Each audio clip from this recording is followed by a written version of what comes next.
Hello, hello.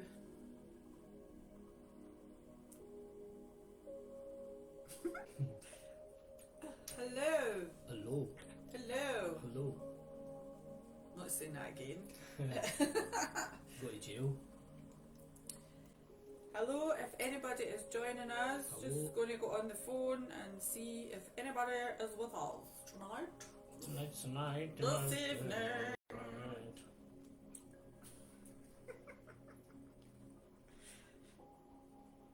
Just checking. 1, 2, 3. Checking. That's testing. 1, 2, 3. Oh, got a new.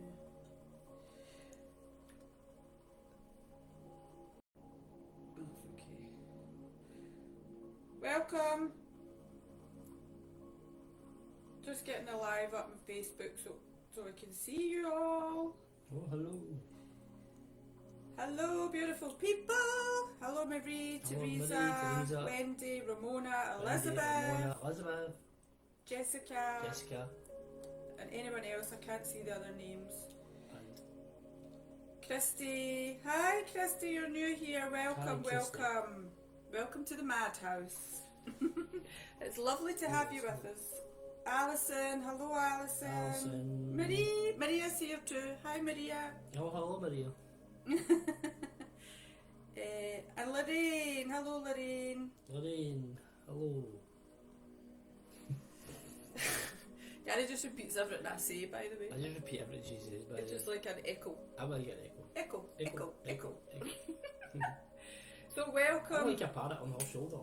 Welcome to Tatianya and Grashka New Earth Galactic Guardians. Yay. This is our galactic temple space that we set up. I don't even actually know when we set it up, a few months ago now. Yep. After we had a previous group that we used to do lives and things in, and we closed that down and went in a different direction. We were guided to close it down. We were guided to close it down. Then you just close it down. Shut it down. So, yes, this is our new galactic temple space, Tatianya and Grashka, New Earth Galactic Guardians. So for anybody, hi Ellie, for Hi, anybody who doesn't know, hi Nicola, Hi, Nicola. that doesn't know, Tatianya and Grashka are these two beautiful beings behind us. They are aspects of our multidimensional higher self that we have integrated and that we, I suppose you could say, we channel. However, they are our higher self, so we're not channeling out with. And this is Tatianya. She has a white lion being from Sirius, and Grashka is a lovely little ET, Ascended Master ET from Sirius as well. So we were guided to name the group Tatianya and Grashka, New Earth Galactic Guardians, because we are connecting into our galactic higher self, multidimensional higher self and galactic aspects to bring that through for the collective, to bring through that knowledge and wisdom and codes and frequency. But there are more galactic beings. Tatianya has got a man, and his name is Tulaman. So he's a white royal lion being as well. So there's Tatianya and Tulaman, and Grashka has got a little chick, and her name is Vishta. She's like him with a wig. So they are not, Cute. although they are aspects of our multidimensional higher self, our shared higher self, they are not, one's not Gary, one's not me. That's not really how it works. They're just aspects of, I suppose, the galactic consciousness that we tap into and that we bring through. So we'll maybe introduce you to Tulaman and Vishta one day. Yay. Introduce me. Thank you, Danielle. Nice to have you with us. Hi, Alison. Hi, Alison. Hi, Danielle. Yes, you totally relate to that. Yes, Teresa. Yeah, so there are aspects of our multidimensional higher self. So for anybody that doesn't know me, I'm Diane. I'm Gary. And we are... 2 hours. Gary with 2 hours. He's very particular about his hours. Yes.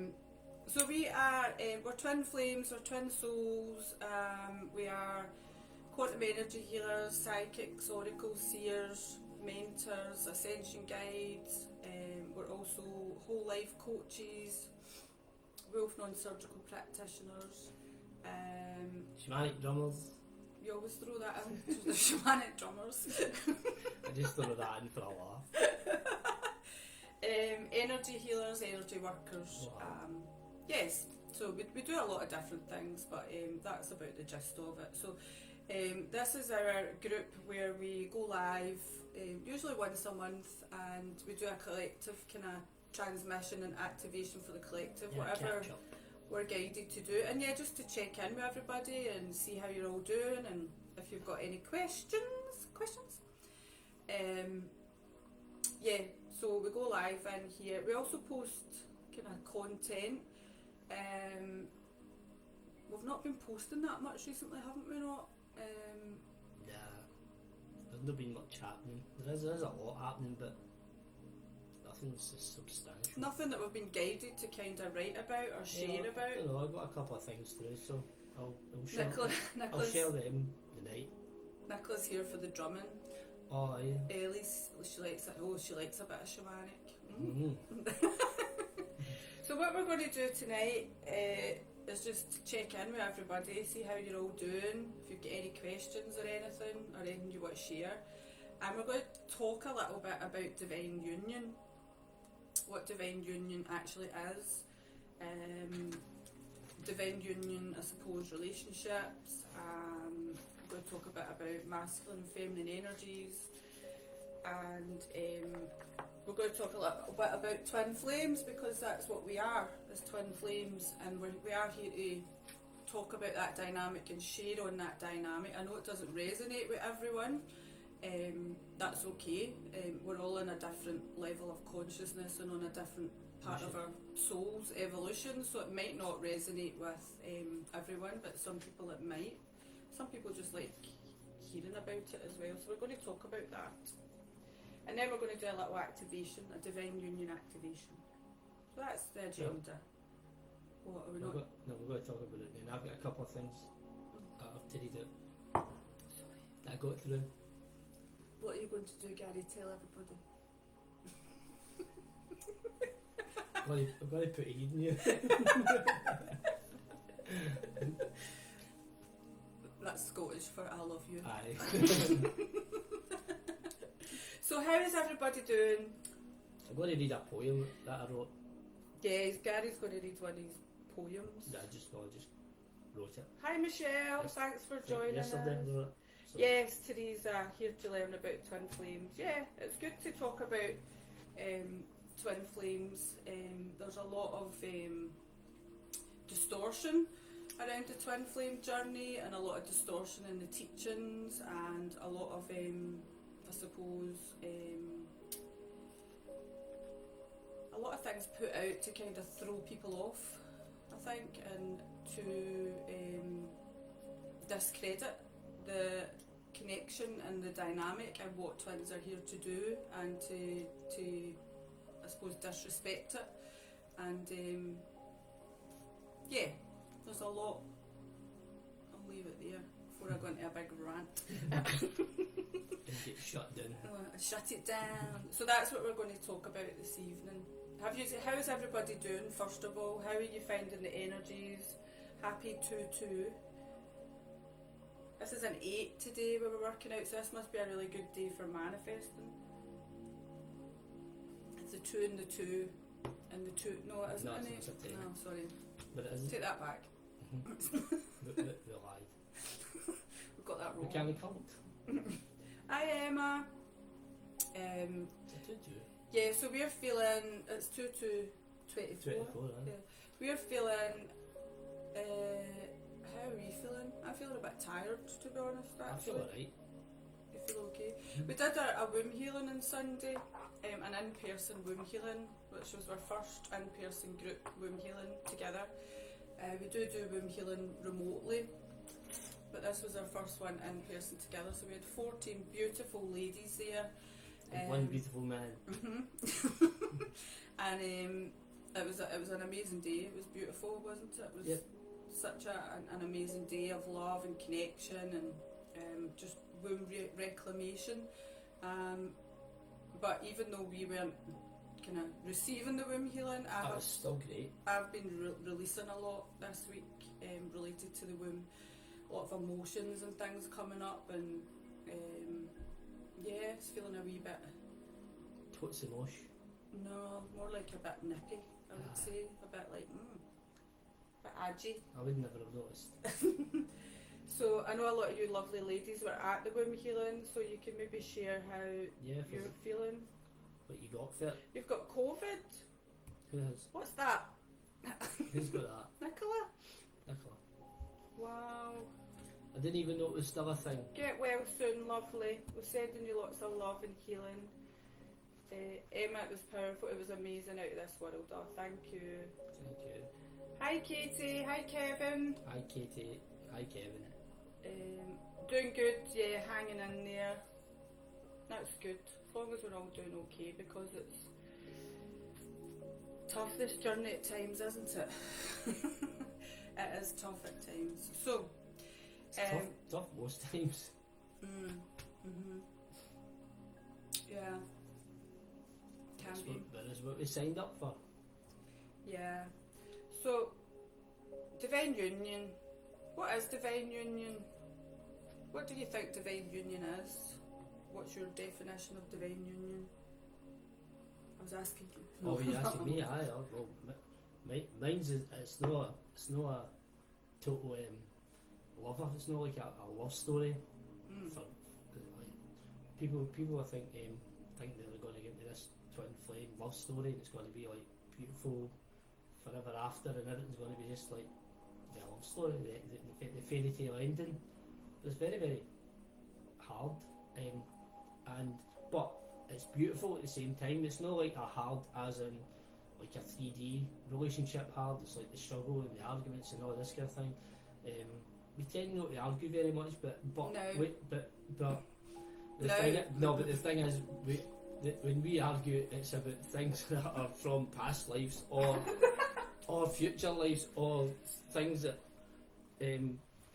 one of us is still doing in another timeline or something. It's not actually about 3D things, which is, if people heard you arguing, they would think, what are they even talking about? These two are absolute bonkers, and it's more of a heated discussion rather than an argument. And it's like it's mad. I never thought that I would get things like you've done things in the past and things like that, and it's not like.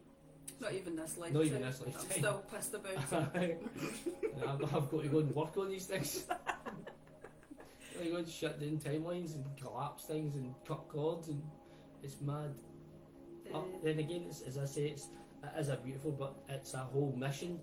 It's all about the mission, and it's about going wholeheartedly into the mission. It's not about taking it lightly and thinking, as I say, it's a fairy tale ending.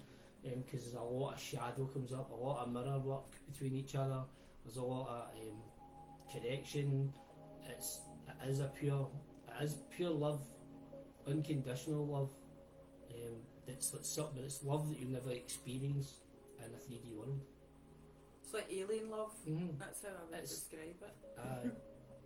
It's not even for the heart. It's like for every fibre of your body.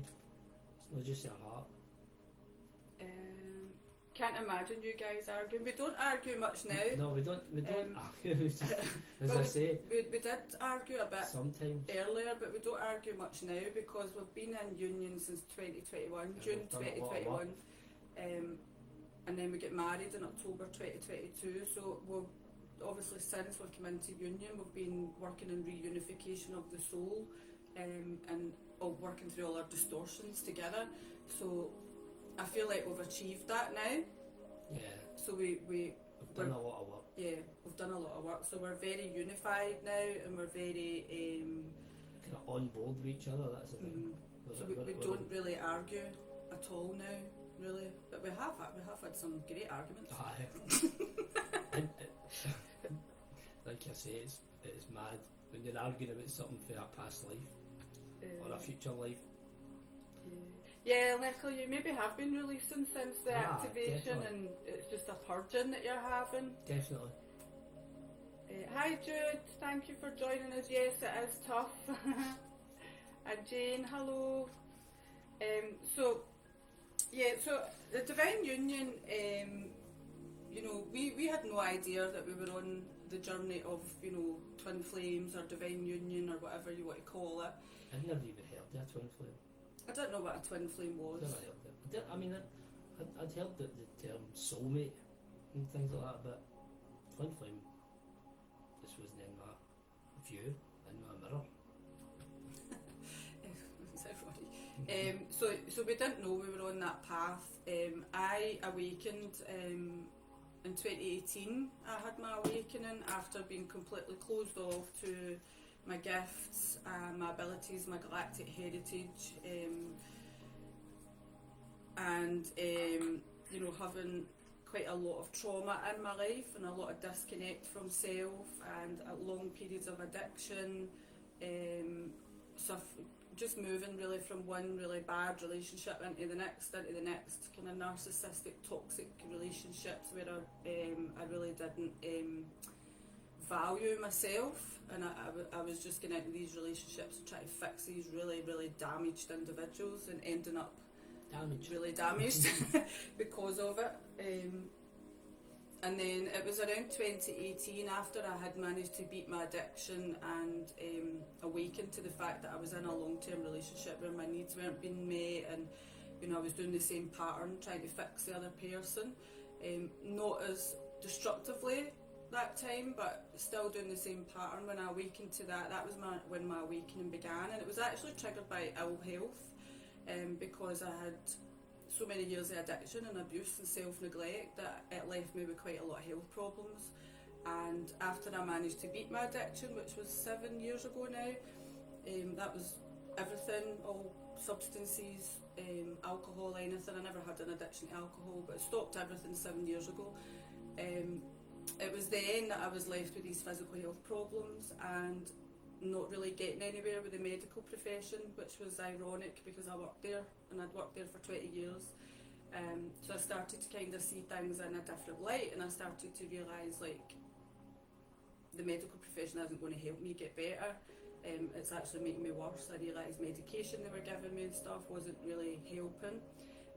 So I began getting guidance through, I would say. I started getting guidance through on what to do for my own health, and that's how my awakening began.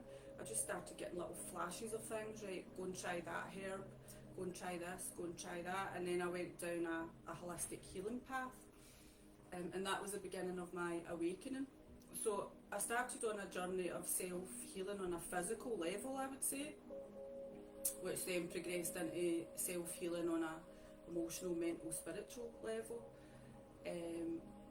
And then finding out that I had gifts, and I started developing my gifts. I worked with a mentor, and found out that I was really good at channel writing, so that was my first kind of thing that came on board, and I started channel writing all the time. So I would channel write and get all this information and all this guidance, and that was what really helped me, I suppose, change my life, was getting this guidance. So during that guidance I was told I had a twin flame. Now I didn't know what a twin flame was, but they told me you've got a twin flame. So I always knew that, I suppose, from the start of my journey. I just didn't know what it was. And when they told me I had a twin flame, I said, I'm not ready.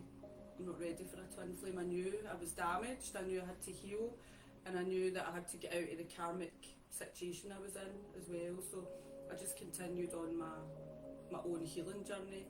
And Gary and I had actually met in the 90s. At a nightclub in Glasgow. We used to go to raves at the same time, but I was only like 15, 16. Gary was, what, 19 maybe? 18, 19? 19. Yeah, you'd have been 19. So we met back in the 90s. He was in a relationship,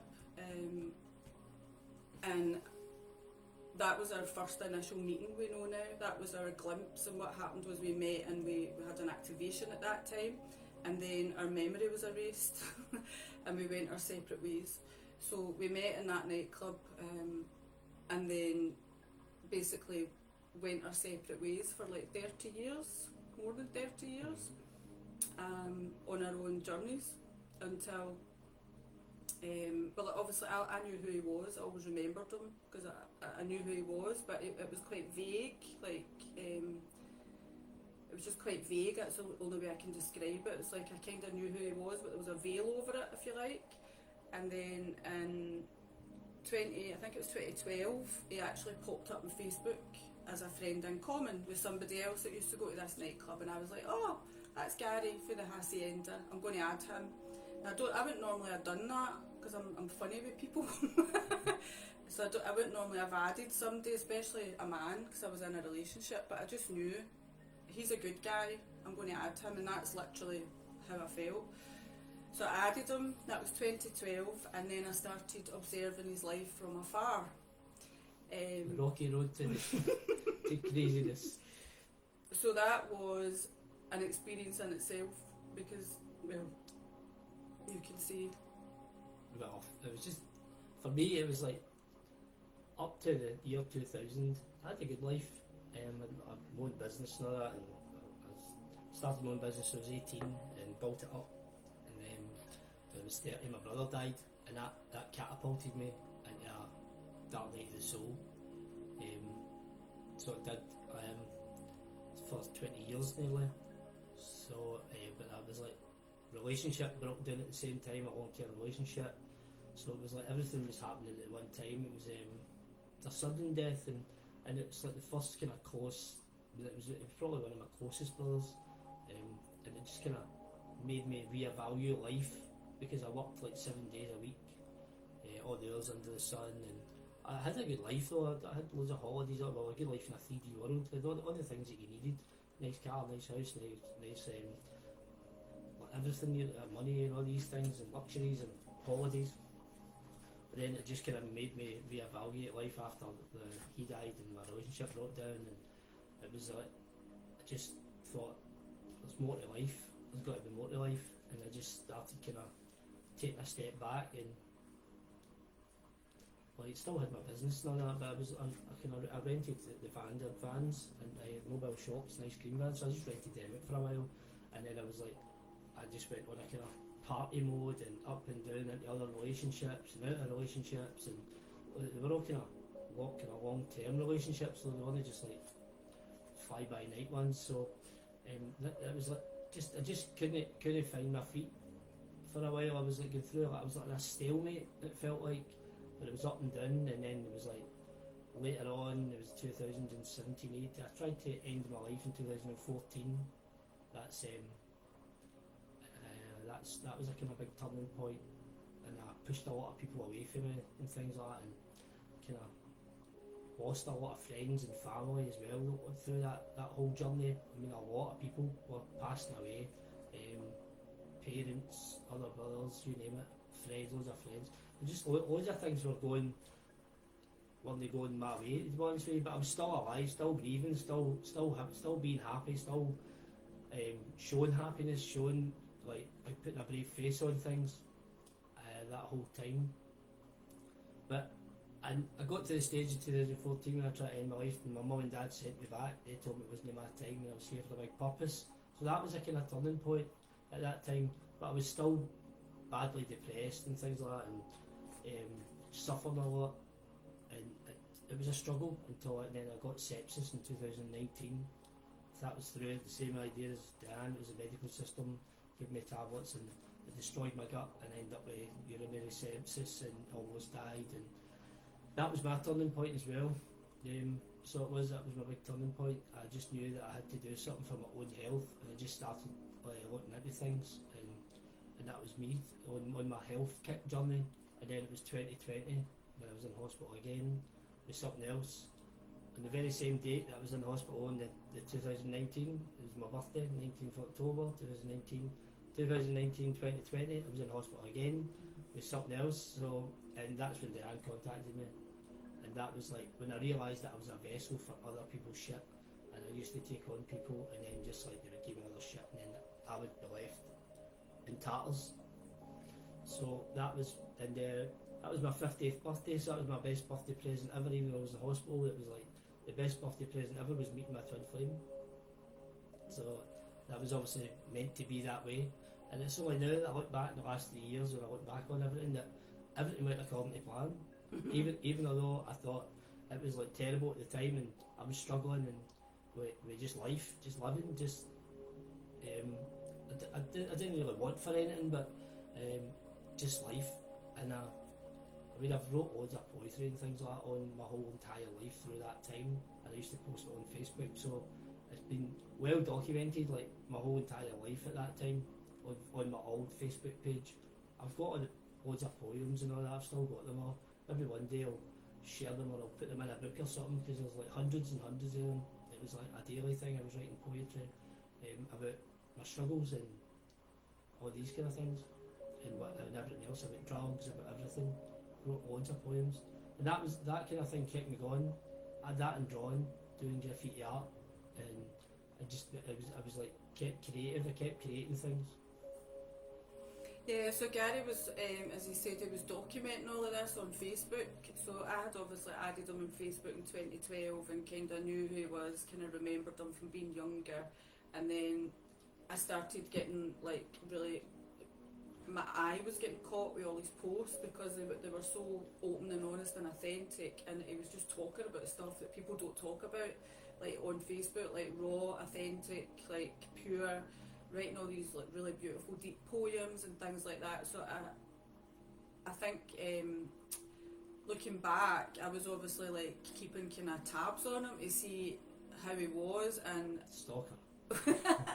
if he was ready to come into union. Even though you didn't know. Even though I didn't know. I mean, subconsciously I was doing this. I wasn't aware that I was doing this, but looking back, I'm like that. I always knew what was going on with him, and I always, everything he's told me since, I'm like that. I remember you posted that. I remember that. I remember that. So I remembered all these kind of posts. So the posts were obviously activating me, like unbeknown to me. They were obviously activating my remembrance of who he truly was and our connection and our bond. And sorry, when I look back on my posts, I was obviously, a lot of them I was aiming. They were for my twin flame. For my twin flame. That was my kind of calling. So it is. Definitely, like when we look back in the posts, I feel like he was speaking to me, because he used to talk about like I knew that he was looking for true love. I knew that, like, for his posts, I knew he wasn't like the type of guy who was just looking for sex or a one-night stand. He was looking for a true connection. I knew that you were available as well, so there was all these things that he was posting, and I was like, alright, okay. I wasn't aware of that at the time, but it wasn't until he posted about being in hospital, and he posted about the events leading up to being in hospital, where you were dealing with this girl that was alcoholic, weren't you? Yeah. And it basically made him unwell, and he ended up in hospital. And it was then that I eventually thought, I know what's going on with him, and I'm going to reach out and try and help him. It's because I wrote I was a vessel. That's when I realised I was a vessel for other people. Pure empath. I didn't really know what an empath was at the time. People said to me in the past I was an empath, but I just thought it was somebody that was alright. I didn't realise it was an actual thing. I didn't realise that you can pick up everybody's stuff and energy around about you, and that's like everybody. And I was just a mad sponge for everybody's stuff, and that's what happened. I basically took someone in that was an alcoholic and I tried to help her. It was just torture for 2 weeks, and I ended up in hospital. Yeah, so that was like esophagus problems. Esophagitis, wasn't it? I think that was our activation. So that was October 2020. And that's a time that we now know that a lot of twins were activated in the third wave. So we're in the third wave of twins. So that was our activation. So when I saw that he was in hospital and that he was struggling, a lot of the things as well about Gary, my brother, I had a big brother who was also very sensitive and gifted, and he was tortured by demons and dark entities and his mental health and drugs and things, and he actually took his life 10 years ago. Just couldn't deal with it anymore, and he decided to leave the earth plane. So a lot of the things that Gary was posting about were very, very similar to what my brother had experienced. So it was triggering a lot of, I think it was triggering in me a fear of losing him, to make me reach out That's what I realised now. It was like it was triggering that, and I kept thinking that I'm going to lose him. I need to reach out. Like, I need to get over the fact that he went with a priestess in the year whatever in Egypt and betrayed me. Too timed up. I need to go over that, and I need to reach out because he needs my help. So that was what happened. So it was October 2020, and I basically contacted him on Messenger. We hadn't spoke. Bearing in mind we'd been friends for like 8 years, we hadn't really communicated. I think the odd comment here and there, and I just said to him, you know, I think you're an empath, and I think this book will help you. Do you want me to send you it? So here's the book. Psychopath. Awakened Empath, The Ultimate Guide to Emotional, Psychological and Spiritual Healing by Luna and Sol, who are actually twin flames. So this book I had... I think it's us. Gary thinks it's us in a different dimension. That We I've wrote written that this. for ourselves because it just awakened me. So I had found out I was an empath through work actually. I'd been on my spiritual journey and going to different things, little meditation groups and little things, and there was this girl that had started working beside me, and she was a total energy vampire, and I used to find when I was around her I would get agitated and annoyed and drained, and it was one day I was speaking to her on the phone and I was trying to help her. Again, you're always trying to help these people, aren't you? And I was trying to help her and I was just repeating the same thing over and over. I was training her and I came off the phone and had this split and sore head, absolutely split and sore head, and I felt completely drained, and it was then that I thought, this isn't me, this has come from her. And I happened to mention it to the medium who taught at the little meditation group I was going to, and she said to me, oh, you're an empath. And I was like, no.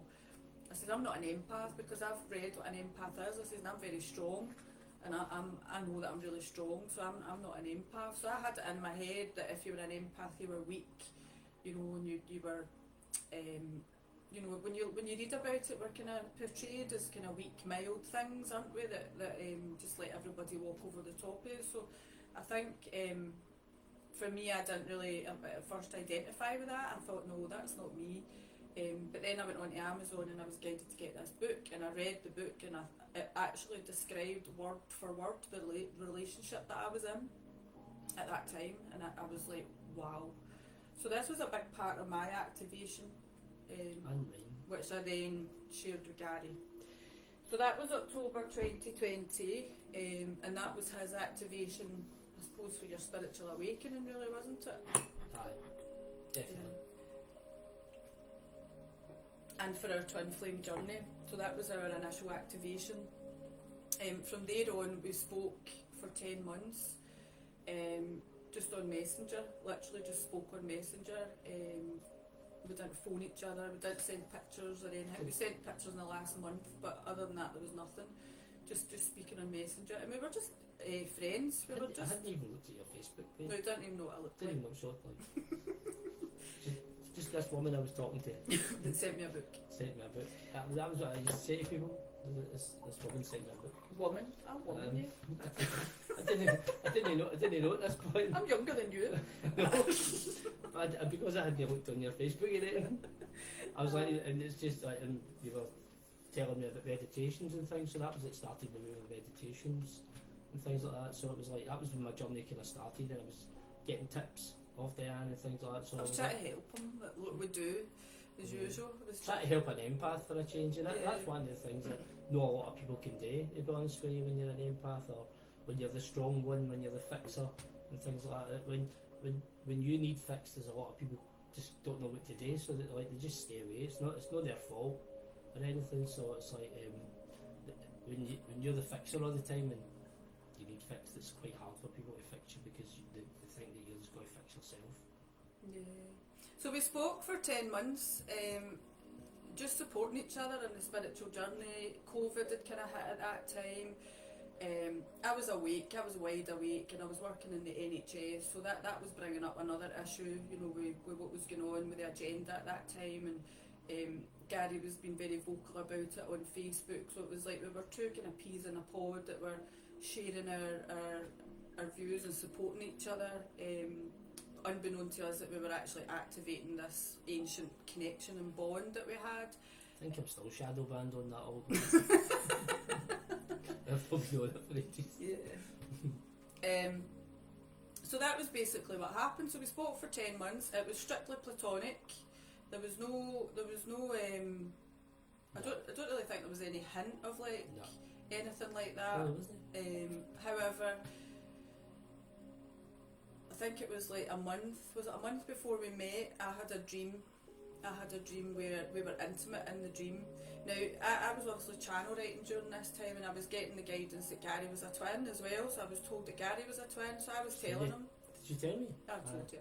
So I was telling him, you're a twin, and I was like, I'm a twin, and I'm going, oh, we might meet, we're twins, and all that. So fucking stupid. So I kind of knew that we were both twins, and we were on this kind of journey, and we just felt like we were supporting each other through this journey. But then I had this dream where we were intimate in the dream, and it was very, very real, very vivid, and creepy.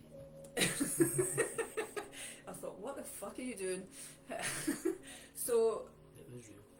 It was real. It was obviously, it felt real. It felt like a real connection.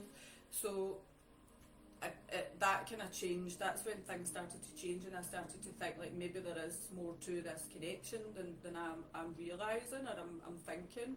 And I asked my guides, and my guides were like that, well, would it be such a bad thing? You know, like that kind of thing.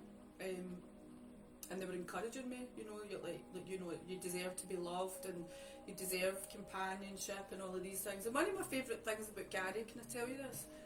I used to send him these big paragraphs where I was pouring out all my emotions and all my heart and everything, and he would just reply, and he'd reply at every point in that paragraph.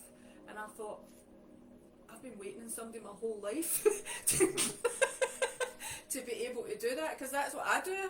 If somebody sends me a message, I will respond to every single point in that message, and he did the same. And I was like, I can't believe there's actually men out there that like could do that, especially when I'd been living with somebody that couldn't communicate and was completely shut down. This was like a whole new world.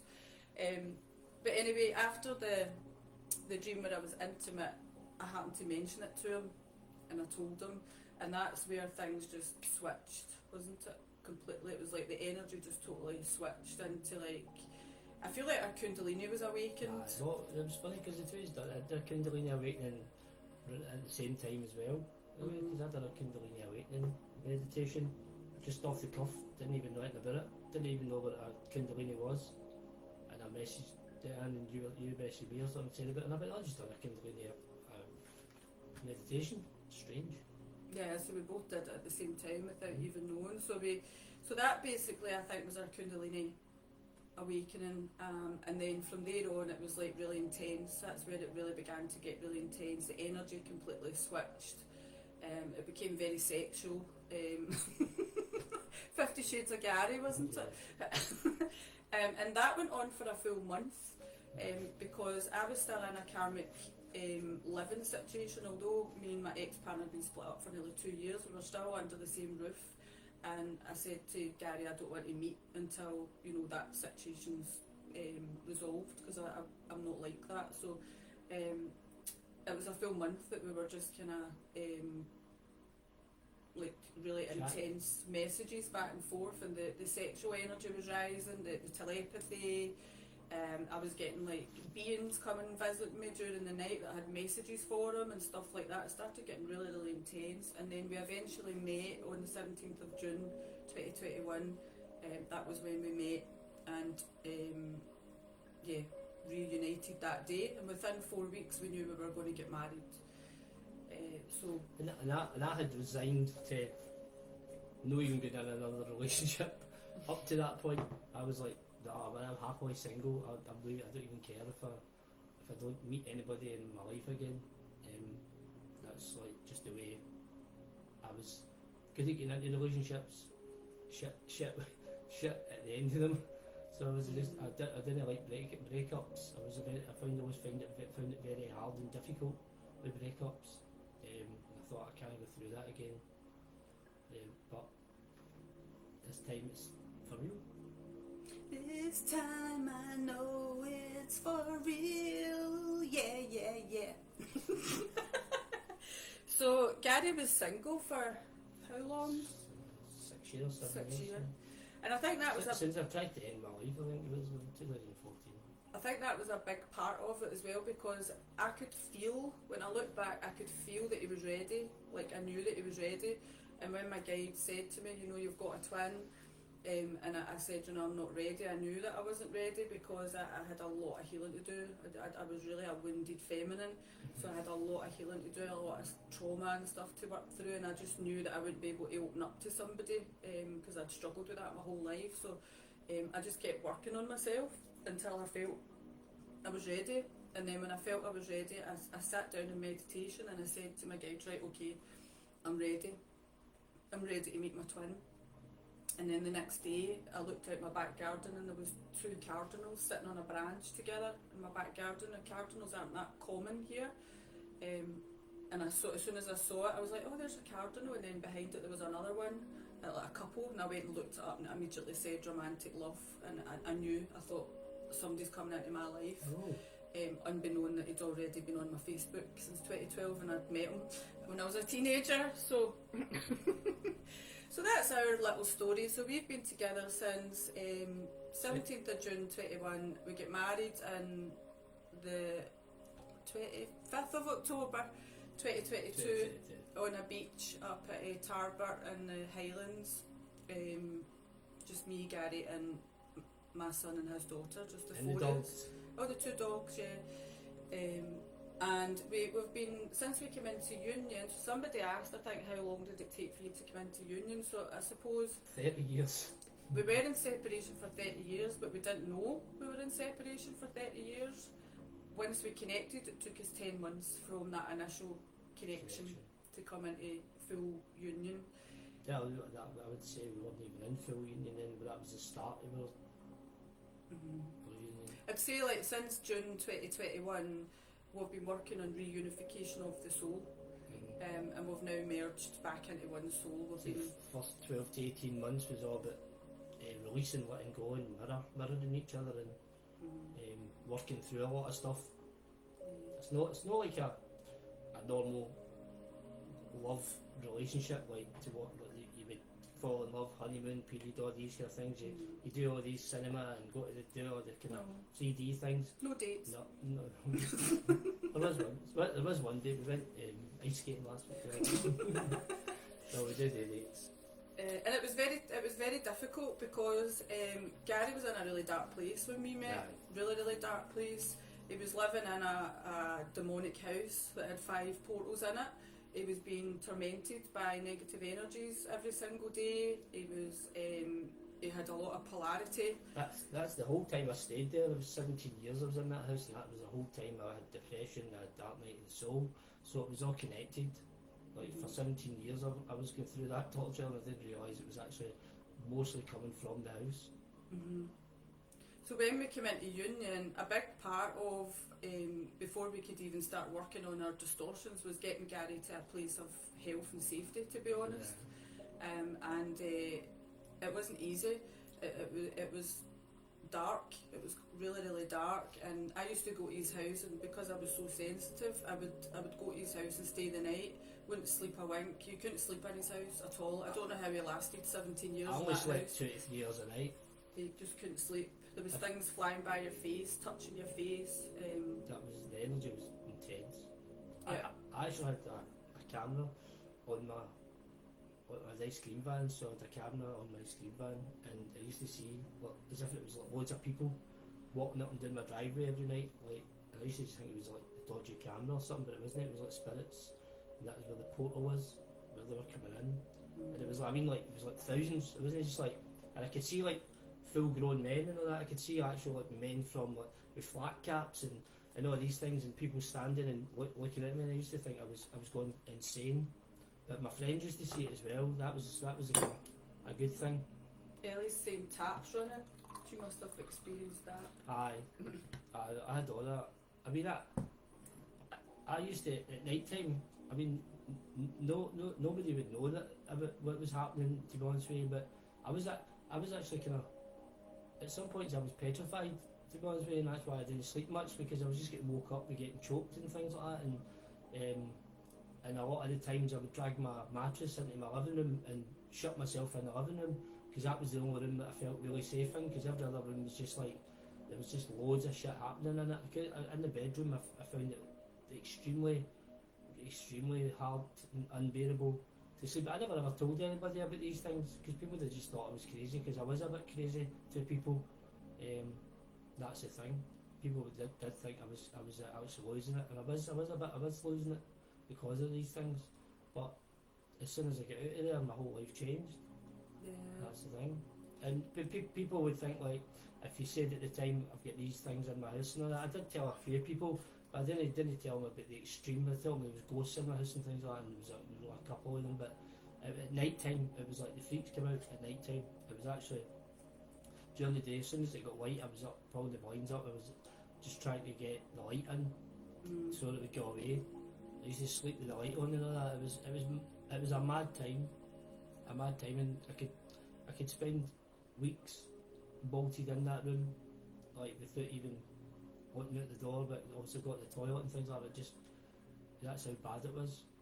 So it was a tough time. I'm tougher. Yeah. So the first part of our journey was about navigating all of that, all of that darkness, all of that shadow, all of that.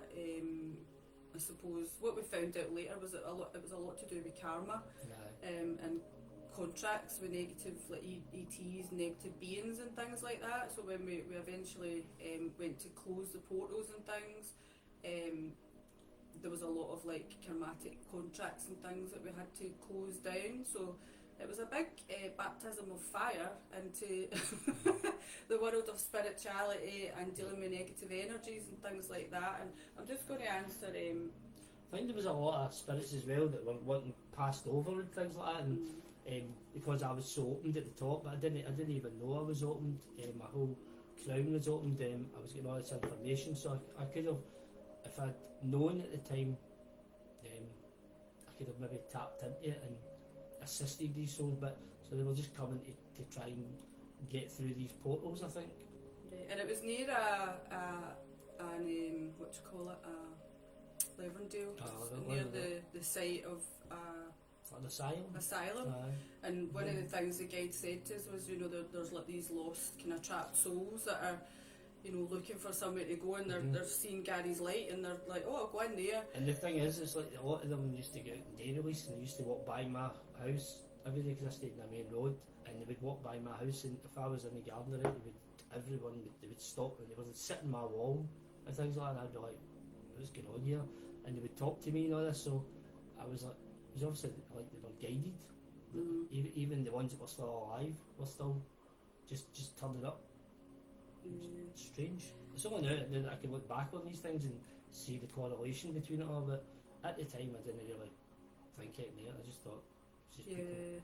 So it was like the first part of our journey was really like learning how to deal with all of that, like realising like there was these negative energies, and it would affect Gary's mood as well. So he would switch, he would flip from being like happy and jolly, and he would flip to quite a dark kind of persona.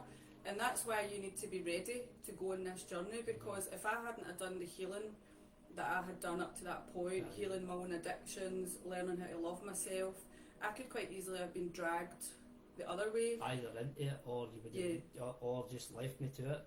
Yeah. And that's the thing, as soon as I walked in my front door, it was just like my mood would just go boom, and I would lock the door, and I would just sit in the living room, and most of the time I just couldn't move it off the living room, off the couch. I would just sit there and draw. It was like poetry. I would just be like stuck, and I mean like with nothing, just sitting with my dog, and I was in all the time. It was like taking my dog at these points. It was a crazy time. So that was the beginning of our happy times.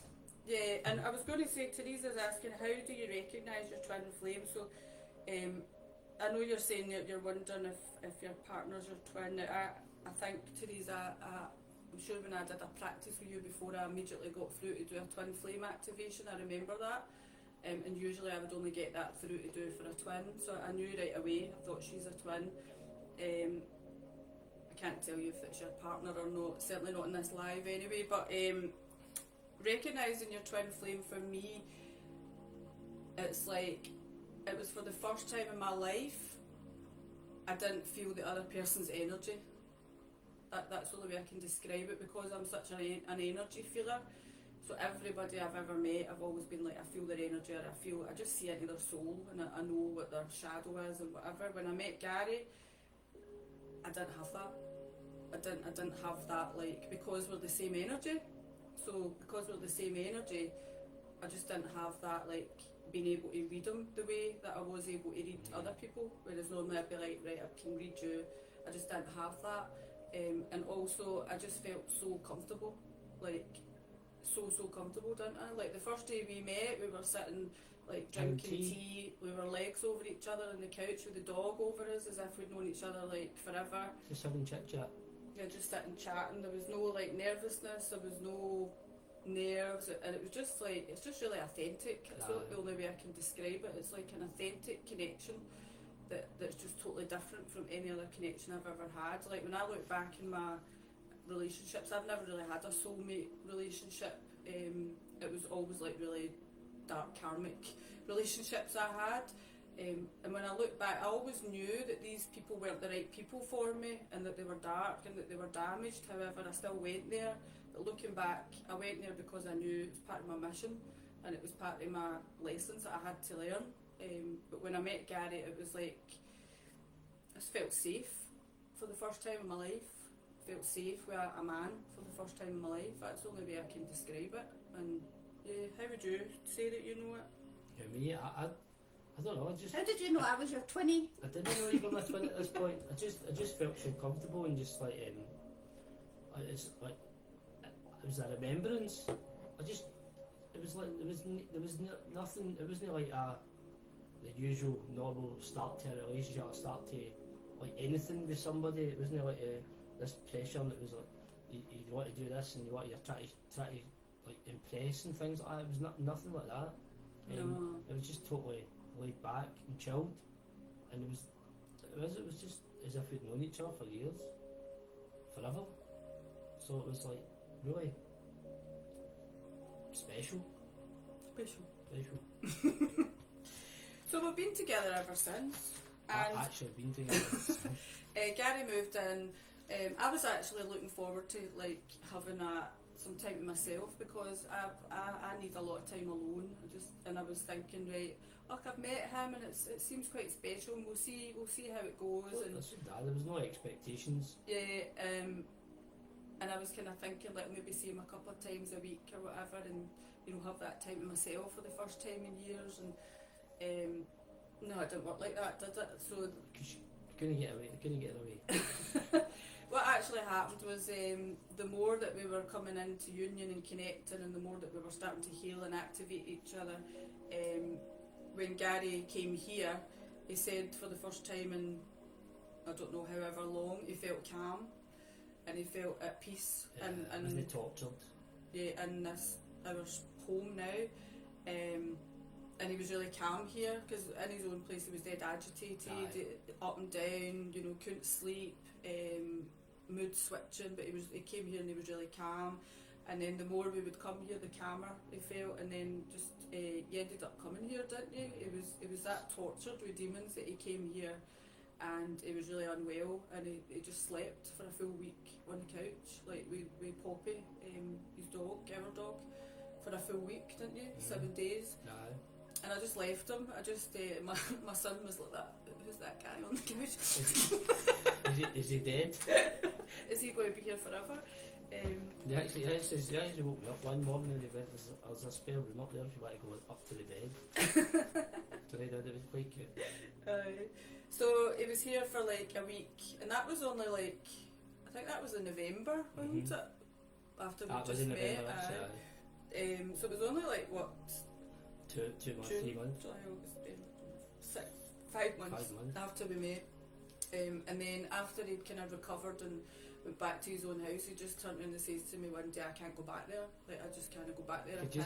Because I was awakening at the time as well, and I was starting to feel things, I just knew. I just went back and I could just feel it.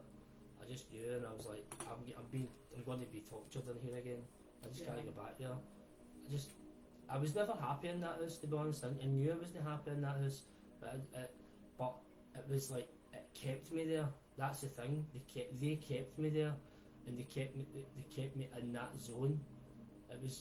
It's strange. It was like black goo. That's what it was. It was a black goo, and it was just like sucking the life out of me, and it was basically torturing my soul. And I really don't know. I smashed it up. So I did a couple of times through just being tortured. Because of that, a couple of times I couldn't bear it anymore. It was either smash it up or smash myself up. And then I had to clean up. Let's clean up his mess. But it was just like as soon as you went into that house, like your motivation was, it was like something coming over you and like, and you wouldn't want to move. You wouldn't want to move off the couch. You couldn't move. That was the thing. I couldn't move. I was stuck to the corner in my couch. I would just sit there and I would just will the day away, and then I would get annoyed with myself. I'd be like, fuck, what have I been doing? I'll answer that in a wee minute, Teresa. So that was basically our journey, and then he moved in here because it was for his own health and his safety, and so it wasn't what we were planning. However, it was the way it happened. And the thing is, I've never ever moved in with anybody. I've always had my own house, or I moved in with somebody before, but it was like our flat. It wasn't like somebody had a house and I moved in with them. I've always been independent my whole entire life. I've never been that way where I'm putting my faith in somebody else. And that was the first time. Yeah. And that was when I suppose our journey to kind of heal really began, because we were obviously living together, and that was when the real mirror aspect came in, and we were starting to show each other our shadow aspects and what we needed to heal. And that's when we did have a few arguments then, because I would say I was a bit of a runner because I couldn't deal with confrontation. Whereas Gary was able to talk things through logically and stay really calm, whereas I struggled with my emotions. I couldn't deal with my emotions, so I would get angry and just like run away and not want to deal with it, wouldn't I? Whereas he was able to stay really calm and logical. So that was like the start of it all, like merging together back as one soul. And so we are one soul and two bodies. I know a lot of people kind of question that theory, but the best way I can describe it is that your soul kind of splits into a masculine and a feminine aspect into two physical bodies, and then they do whatever lessons, whatever they have to do, that whatever karma they need to pay back. And twin flame relationships, I have got a lot of karma involved in them, a lot of karma, and then they come back into union when they're ready. And the divine masculine journey is obviously different from the divine feminine journey. The divine masculine journey is very much about more the physical aspects. And from Gary's journey, and also like many masculines that we've worked with, what we find is that the masculines are usually go a lot more darkness, that they are kind of subject to a lot more kind of darkness, a lot more karma, things like black magic, curses, contracts that they're involved in that kind of keep them stuck in the matrix. It's a lot harder for them to get out of these kind of timelines, and their mental health, depression, things like this, suicide attempts, because the masculines are attacked at every level. And that's the thing about the twin flame journey. The twins are attacked at every level by beings who do not want the twins to come into union, because the unconditional love that the twins have and that they bring to humanity threatens the matrix. And that's what twins are here for. Twins are here to dismantle, these outdated kind of structures and paradigms and relationship paradigms, and to challenge all of these things as well. And the masculines have had a lot of lifetimes where they've been involved with the patriarchy, and they've been involved with these dark kind of organisations and stuff, timelines and things like that. So it's a very, very tricky dynamic, and it's not the way it's portrayed. The way I see it portrayed is this, like, everybody's looking for their twin flame as if it's some sort of relationship. As if it's going to be the romantic love story. Yeah, as if it's just be like prepared, that's all I can say. Your ultimate partner, and it is your ultimate partner. It is your ultimate partner, but it's also first and foremost a spiritual activation and a spiritual journey. You're unlocking the doors to an actual ultimate mission. So yeah, it's like it's a mission of two becoming one, and it's the mission is about becoming that one yourselves first and foremost, and then moving on to your bigger mission. But like, be prepared. Don't. I wouldn't like. I knew nothing about the twin flame journey. I knew nothing, and everything we've experienced is through what we went through and what we've experienced. And so like we can only correlate things from like things that we've learnt now from our past timelines or whatever, and also from our past in this lifetime. So we've looked back on all these things, and we can connect all the dots and realise that wow, this is, and it makes it a beautiful story because of the hardship we went through to get to that stage. And you know, like, that it's like there's nothing else is going to come between that. That's the thing. And once you get that bond, it's like the bond is pure. It's pure. It's just, it's total, it's love in an unconditional way. It's not like there's no... Because your twin is you, so that's what I was saying about it's like a masculine and a feminine aspect splitting into two physical bodies. So your twin is the masculine version of you, basically.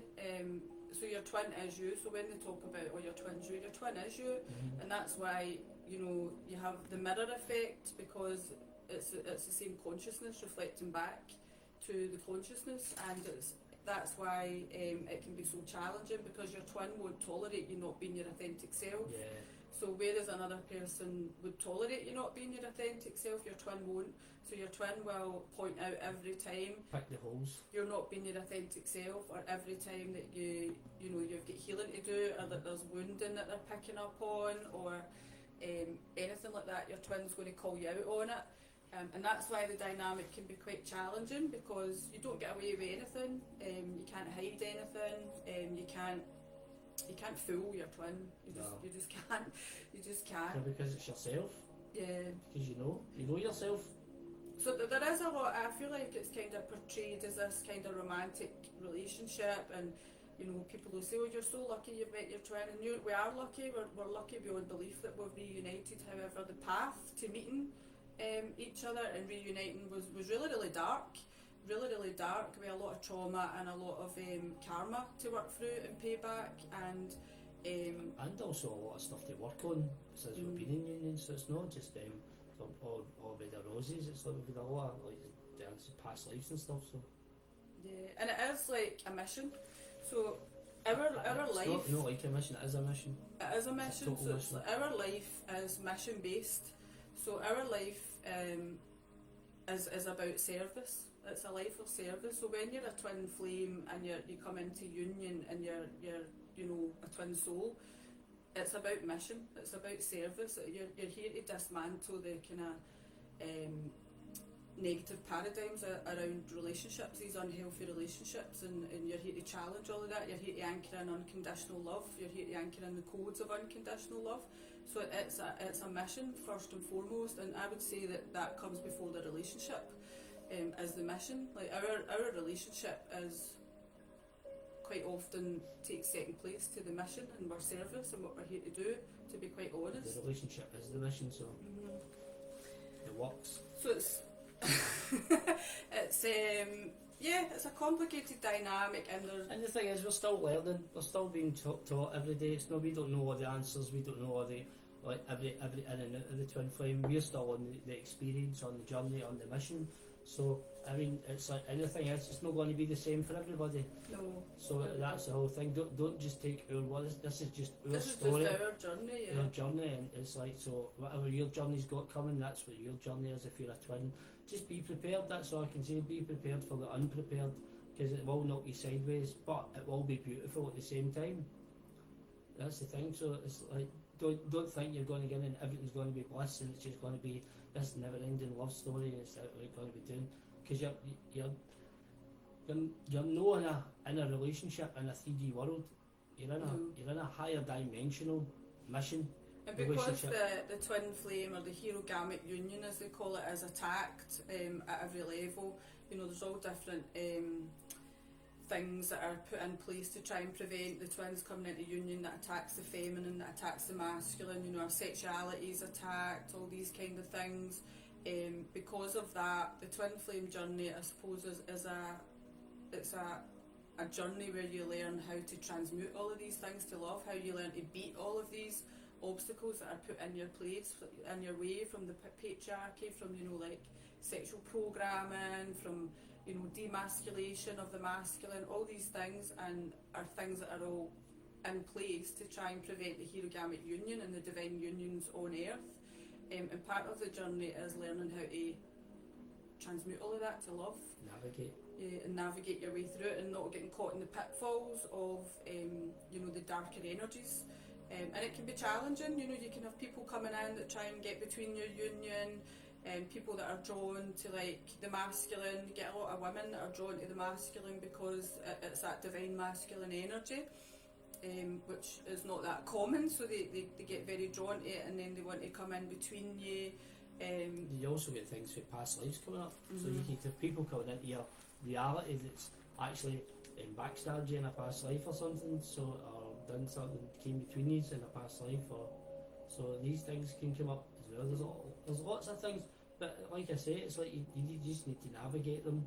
And the good thing is that we can do a lot of work around these things for We each do other. still, Alice is asking, do you still get attacked? Yeah, we do. Yeah, of course. We still get we get attacked. attacked all the time. We get attacked psychically with people that are Energetically. envious of your union, people that want to As try I'm and saying, bring you down. you've got people from past lives that are in this life now that are coming and attacking you, and because they've done something in a past life. But that's where we use discernment, and we've got to go in and do work around these things and close these things down.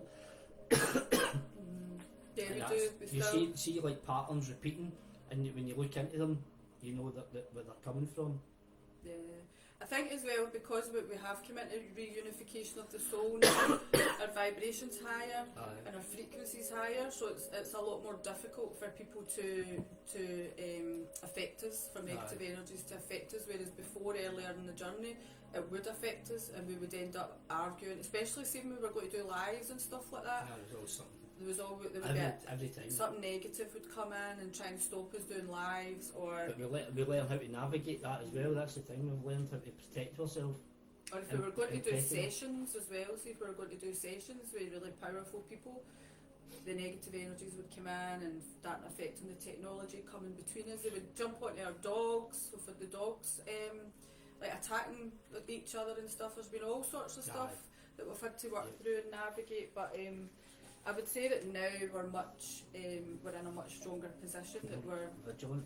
able to kind of deal with it, and it just floats off now, doesn't it? So we just wrote a wee bit about, that's just a bit about our journey, and twins as well. So what the way it's shown to us is you only have one, what you could call a genetic twin. You only have one. However, we do have certain soul extensions as well, which are a very similar energetic frequency, or what you could call soul family, where you could have like a twin connection within that. And sometimes there will be a connection with these individuals, and it's because there's a certain soul lesson or something that you need to learn. Something that you need to learn that you can't learn from your twin, so you will learn from one of these soul extensions. So that's why sometimes it comes up that you've got more than one twin, and because you can have more than one, I suppose, high vibrational counterpart, but you only have one genetic twin, or one celestial twin as it's called, but you may have other connections that are kind of twin connections as well. So, and the way it's shown to us as well is that twins, the twins are very advanced and evolved souls, so they incarnate over and over and over and over to be ready for a twin flame kind of mission, and they basically go through all these kind of sacraments or rituals or keys and codes that they need to attain. They attain their mastery. That's part of the incarnation cycle, and then they have to go through samsara, which is the death and rebirth cycle. So the twins go through a lot to get to the point where you're ready for a twin soul union and a twin soul mission. That's why it's rare. It's not that it's only available to certain people. It's that you need to get to that level, and that level of soul evolution to to be in that incarnation, basically. And the way it's shown to us is when twins incarnate over and over and over, they incarnate in every dynamic. They might be brother and sister, they might be, friends, they might be like mum and dad, they Cousins. might be cousins. We've had lifetimes where we've been brother and sister quite a lot, and quite often we'll revert back into it, won't we, when we're talking. We'll start talking like two children and we get a flashback to like when we were little. So you incarnate in all these different dynamics. So what we see is we work with people and we'll see that they're twins, however they're not in a twin dynamic. So we maybe do sessions with people and they are twins, but they're in a soulmate dynamic, or they're in a like they're sisters, or their mother and daughter, but we know that they're twins. So we know that the soul has chosen that incarnation to master that relationship, because that's how twins have that unconditional love bond, because they have worked through every dynamic, they have healed every single part, they have released all ego, and that's why they can come together with unconditional love, because they have done all of that. So it is a spiritual, a sacred spiritual union. It's not like a Hollywood love story, and they are here for a big purpose and mission. They're here to like lead the ascension and the awakening, and to anchor in the new earth codes and frequency and the unconditional love frequency. So it's a big job. It's a bit more like the Matrix love story. Yeah, it is a bit like the Matrix. And the way it's shown to us as well, so you'll incarnate in all these different dynamics, and it's shown to us that there's different types of twins as well.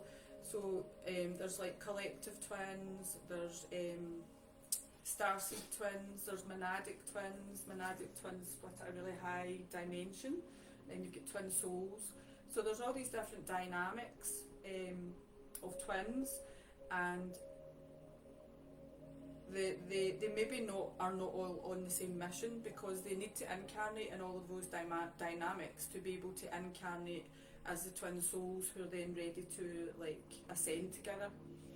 So that's why you'll see people and they're maybe twins, but they're maybe not both on mission, or maybe one's awake and the other one's not awake, or maybe one's got addiction and the other one hasn't, and it's because they've came to work through those distortions. That's what they're working through in their connection in this lifetime, and they'll reincarnate, and then they'll reincarnate, and when they're ready they'll incarnate as the twin souls, and then ascend together to enlightenment. I hope that makes sense. Yeah. So that's a bit about us, and a bit about the different types of twins.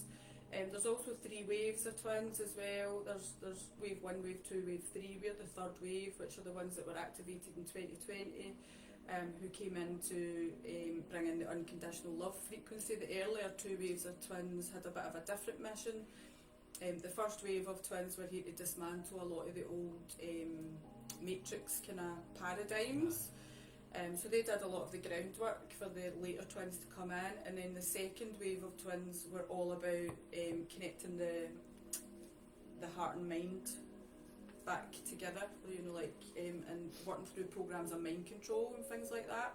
And the third wave of twins are here for unconditional love, to basically anchor in unconditional love. But the first 2 waves had to come to make the frequency high enough in order for the third wavers to come in and anchor in the love codes. So divine union. So divine union you can have within, and it can also be within a relationship with another. So divine union is basically the embodiment and expression of unconditional love, where you transcend ego-based attachments, expectations and fears, and just allows love, the experience of love in its purest form, what Gary was talking about. And a divine union relationship is a sacred and transformative relationship that requires inner work, self-awareness, and a willingness to let go of old patterns, beliefs and programs that create imbalance. So there you go, a couple of wee definitions. Yeah. And it's basically all about masculine and feminine energy. So divine union is all about, so within each of us, regardless of gender, we have a masculine energy and we have feminine energy.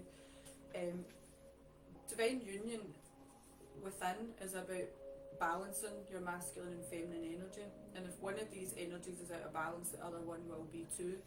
And I suppose the journey of self-love and self-healing and, you know, spiritual awakening that we're all on, I suppose we're all on that path, that we're trying to balance our masculine and feminine energies and achieve divine union within. And divine union relates to our union with source or God, or, you know, your spirit, however you want to look at it. When you balance these masculine and feminine energies and release the distortions and come into wholeness and unity within, you will activate your connection to the divine and your divinity, your connection to source. And that is what a divine union is. So a divine union isn't about somebody else, it's about you. Yeah, union with yourself, first and foremost. And you won't come into union with another until you find that divine union within yourself. And that's basically what I suppose the healing journey is all about. It's about releasing the distortions and the wounded parts of yourself that are causing your energies to be out of balance. Yeah, I think we've spoke about a lot of this anyway, haven't we? Yeah. We're just going to talk about the masculine and feminine energies. Yeah, so basically it's like yin and yang.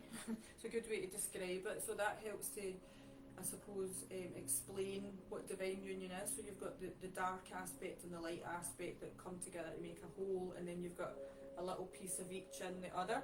And it's basically about interconnection, interbalance, and the dark aspect's actually the feminine, no surprise there. And the light aspect is the masculine energy, but it's the unification of these energies that create the whole and create balance and create divine union within, and the aspect of the other that's in each of the kind of circles of the yin and yang is representative of the aspect of the masculine that's in the feminine, and vice versa. So that's how that works. Do you want to speak? No? Mm-hmm. I want to just say about the masculine, but I healed. I'll start with the kind of the wounded masculine first. What is masculine energy? Masculine energy for me is strength, courage, action, logic. It's like predictable, kind of stable but predictable. Willpower, clarity, and not ego based, focused. Very knowledgeable, like wisdom, like a doer kind of thing, like that. Like always like in control, even with their emotions as well. Masculines are created showing their emotions as well and tapping into their emotional side. A healed masculine. A healed masculine, that is. A wounded masculine's the opposite of these things. Very protective, loving, caring, sharing, all these kind of things. Doesn't belittle himself very often or at all. Stands up for the right, like no matter what, even to the detriment of their self. They do that. Even for they'll stand up for people. It's like I've actually done that quite a few times on buses and things like that when people have been abusive to other people, and I just step in. Like for my whole life I couldn't just sit there and watch people being beat up or anything like that. It just wasn't in my psyche. So like for me that's masculine, definitely. I would say Gary's probably one of the first men I ever met in their masculine energy, which was quite shocking really, but it definitely was. Apart from a healer that I kind of went to during my healing journey, he was very masculine, and I was always drawn to the masculine. If I was seeking any guidance, I would go to the masculine, probably because I had a huge sisterhood wound and I didn't trust women at that time, but I was drawn to the masculine, and they were the only kind of masculine energies I'd ever really came across until I met Gary. And I remember, like, I was in my masculine energy because I was an unhealed feminine, so I was, I mean, I'd healed myself to a certain extent to be able to, like, meet Gary, but I wasn't fully healed.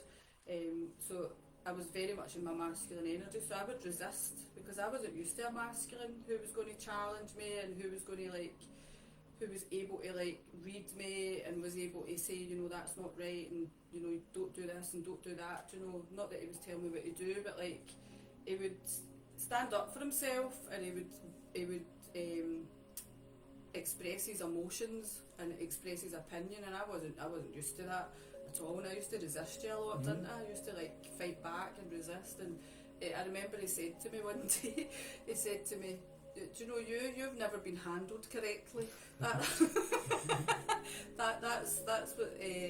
what's going on with you, is like that. But you're going to be handled correctly from now on. And I was just like, oh my god, I love this guy.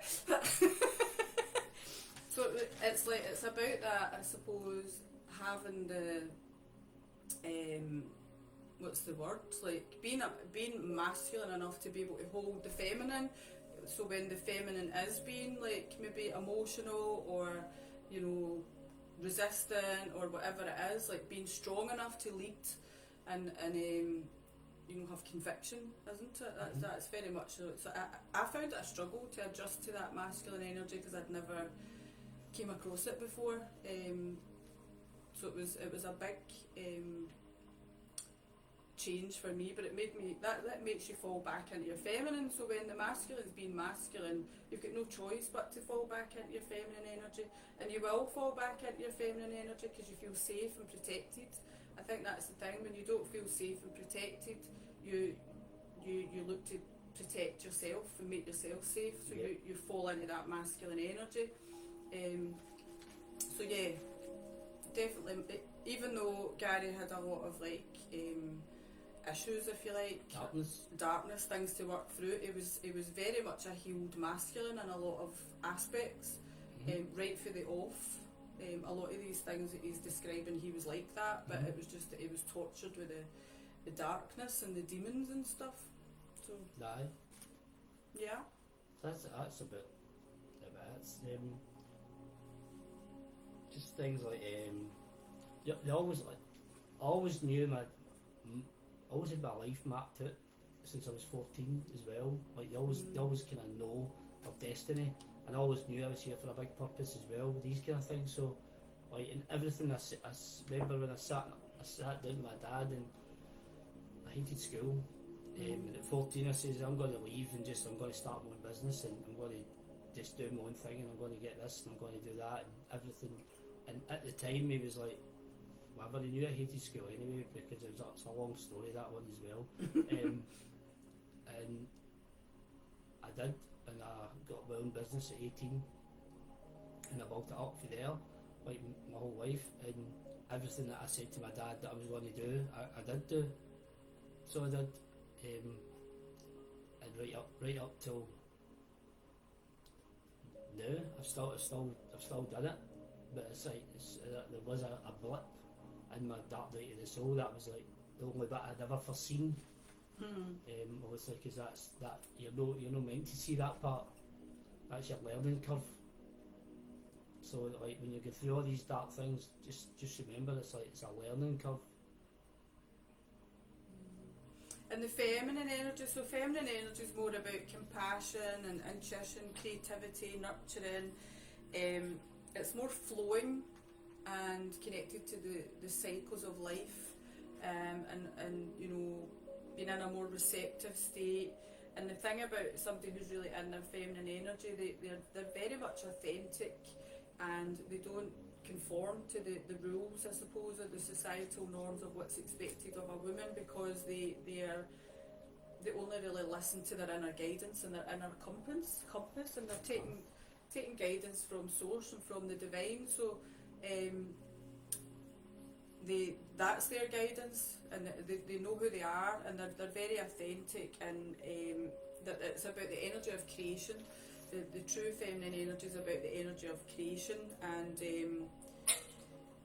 that knowing, I suppose, it's about the knowing that divinely guided, and they trust that guidance, and they surrender to that guidance, and sit back and, you know, wait for things to come. They don't chase.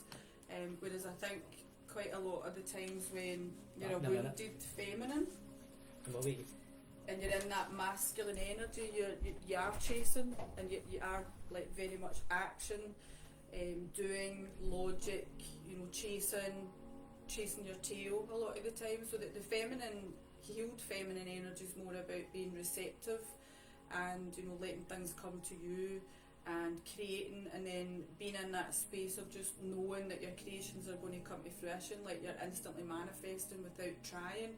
So I suppose that is a big part of being a healed feminine. And also like shadow work, I would say, like being a healed feminine is not being afraid to go into the deepest, darkest parts of your soul, and not being afraid of your shadow, and knowing and taking power from the fact that when you go through the darkness, through your own shadow, and transmute it to light, and learn how to get to know yourself. You have to get to know yourself. The divine feminine knows that that's her power and that's her strength. She doesn't fear that. Many unhealed feminines will run from their own shadow, and you know, they don't want to open the box. They don't want to go there. They want to just hide everything and put it away. And I think that's a big thing about being a healed feminine, is doing that shadow work, sitting with your deepest, darkest parts of your soul, and your traumas and your wounds, and turning them into love. That's a big part of it. And I think the feminines are very much the spiritual ones. The masculines are more physical in the 3D physical world. The feminines are connected to the spiritual realm, the higher realms, and intuition, that inner knowing, and they bring down, I suppose, the guidance and the protection for the masculine in the spiritual world, and the masculine protects the feminine in the physical world. 2 seconds. It's all happening here tonight. So it's all about creation and expression. And the other thing about like being a healed feminine is about knowing when it's time to sit back and rest and rejuvenate. Because another thing about women is we're very much in our masculine energy, where, you know, we're so busy, you're working so hard, and you're just doing all the time. And the thing is, when you're in that kind of energy, you're disconnected from your own intuition and your own guidance, because I'm back. you're not sitting back to receive. You know, you're not in the energy and the flow state to receive. So when you're constantly running around doing, you know, tending to everybody's needs, neglecting your own, constantly working, and you're not taking time to rest and process and just be, you're disconnected from your feminine energy, and your feminine energy will be out of balance. So Yay. as well, anything else? And it's the energy of universal motherhood. And signs that you've got a wounded feminine aspect is that you're a people pleaser, you're not honouring or following your intuition, or you're not following through for your intuition, your inner compass, your inner guidance, constantly looking for external validation. So, you know, not being comfortable in your own skin, I suppose, and constantly looking to see what other people are doing and looking for them to give you guidance and validation. Codependency as well. Staying in unhealthy relationships, that's something I've done for a long time. Even when you know they're unhealthy, that's a sign of having a wounded feminine. Feeling unworthy of love, that was a big thing I struggled with as well. Unworthiness. Emotionally insecure, and just feeling powerless. These are all signs that you've got a wounded feminine aspect. Okay. Yeah, okay. You were going to talk about the wounded Well, masculine. I've got wounded masculines, like, and like some of these things, like when I was going through my tough times, I was probably experiencing some of these things, to be honest with you, like. So unable to show emotions, but I wasn't like that. I've always showed emotion, even through my tough times, even through my darkest times. I've probably showed more emotion, to be honest with you. I would say at times Gary was too in his feminine. Like your feminine energy was leading at times, and my masculine energy was leading. So it was ego, stuck in the past, competitive, attached to success, cold and distant, so cold and distant. always right even when wrong. Still like that. I'm still like that. I'm always right. That's it. There's always two ways for every story. Takes everything personally, critical, judgment, and addictions, controlling. That's about it. Yeah. So a great way to heal your feminine energy is to heal your womb, because your womb is the centre of power, centre of creation and your connection to divine. So if you feel like you need to heal your feminine energy, I would suggest that you start working on your womb. It's the most powerful healing you can do, and it's how you're going to release all of this trauma, because we carry a lot of wounding as feminines, not just in this lifetime, but ancestral wounding, sisterhood wounds. The portal. We carry wounding from the fall of Atlantis, Lemuria, these timelines as well. So we carry a lot in our womb and in our energetic signature that we're here to transmute and alchemize into pure love. So the way that to do that is to start working on your womb and opening up your heart chakra as well, is how you raise your consciousness and open yourself up to love. Love yourself. Mm-hmm. I know. I mean, when people say that, Sounds like just a cliche phrase, doesn't it? It does, and it's like, but loving yourself is just like putting yourself first and things like that. It's not always about like, oh, I've got to love myself, and it's like, how do you actually love yourself? It's about just doing small things every day and just like being happy with yourself and not putting yourself down and things like that. It's like just looking in the mirror and saying I love you. If you say that 10 times every day, it resonates and it starts getting into your heart. It's just all of these things, gratitude and just small things every day, and you will love yourself. And just putting yourself first, like I say, like taking firm, bold action, and just like saying no for a change. And like, if the kid's room's messy, don't think you need to clean it up all the time right away. Just leave it and start to take just sit down and take time out and just don't let it annoy you. I know it's easier said than done, but at the end of the day, it's still going to be there. And it's like you don't need to kill yourself for these things, because when you think that you've got to go in the house cleaning everybody else's shit up all the time and things like that, you don't love yourself. You don't love yourself enough to say, like, I'm not doing this anymore. And you think, like, if you don't do it, no one will do it. Somebody will do it. At the end of the day, you make them do it. And that's it. You need to just take that. It's all these kind of things. That's how you love yourself. It's taking your power back. Yes.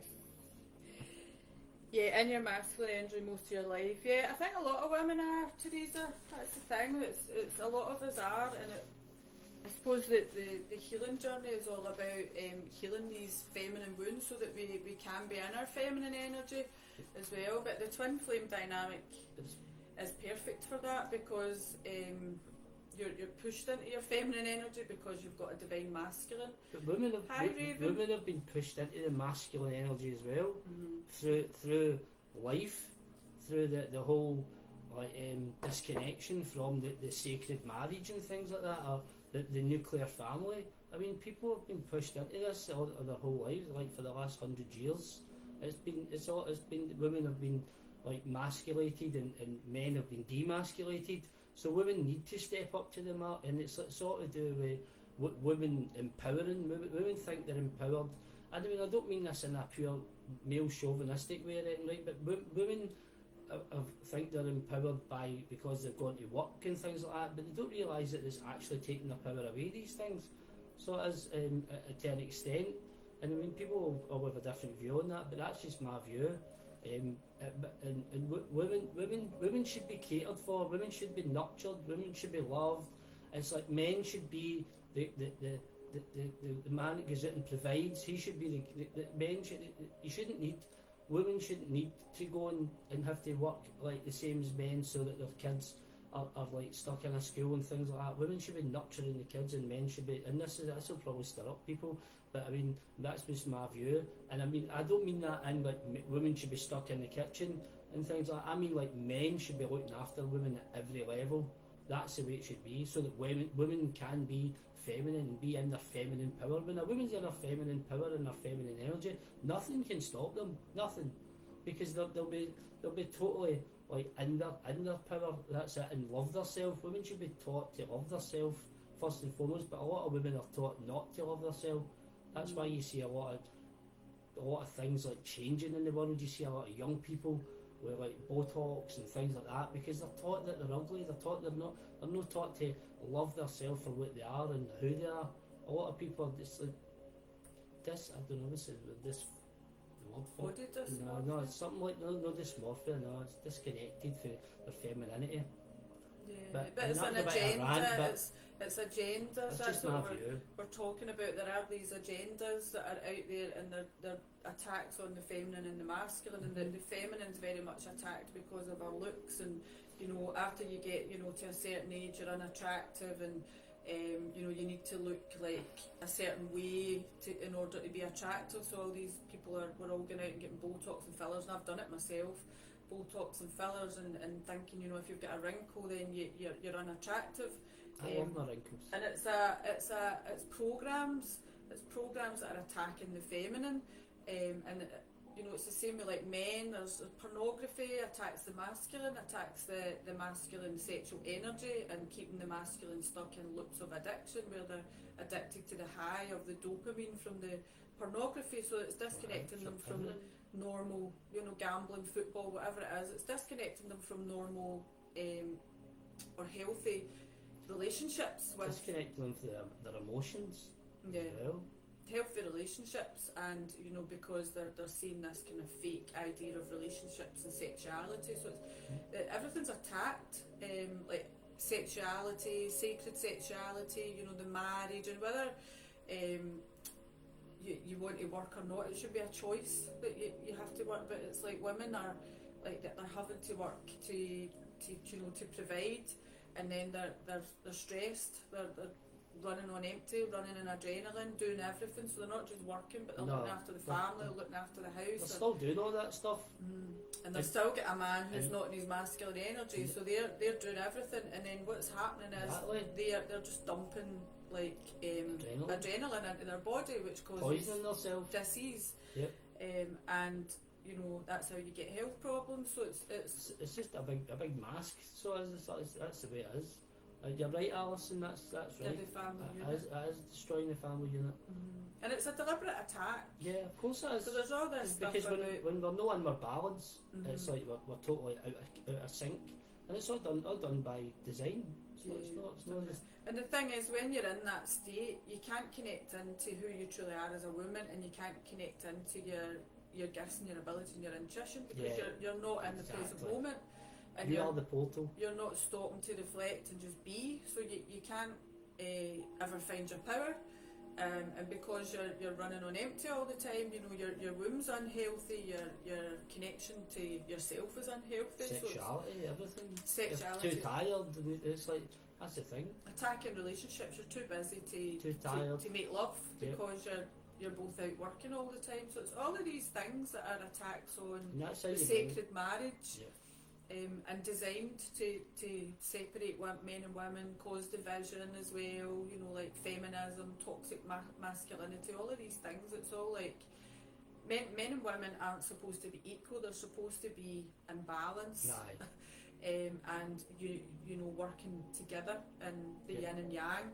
That's the thing, and it's made out that we're supposed to be equal, and no, we're different. We're different. Totally different. The energies are different. That's the thing, but at the end of the day, we're compatible. We're really compatible, but we've been shot to pieces for millennia. So went a bit of a tangent there. I hope that makes sense. We do like to go on a rant. Yeah, of course. And just the twin flame relationship. So just to go back to that briefly, it is a relationship that's about spiritual evolution. It's not about romance, it's not about, your perfect partner, it's about spiritual evolution. Oh, that is romantic.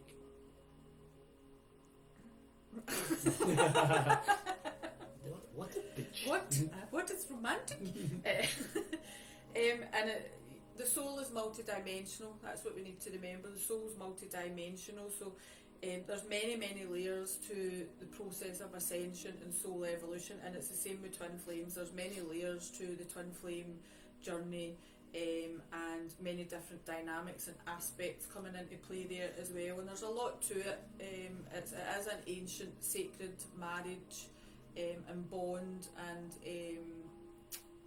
it's the process of hierogamic union that begins with the divine union within.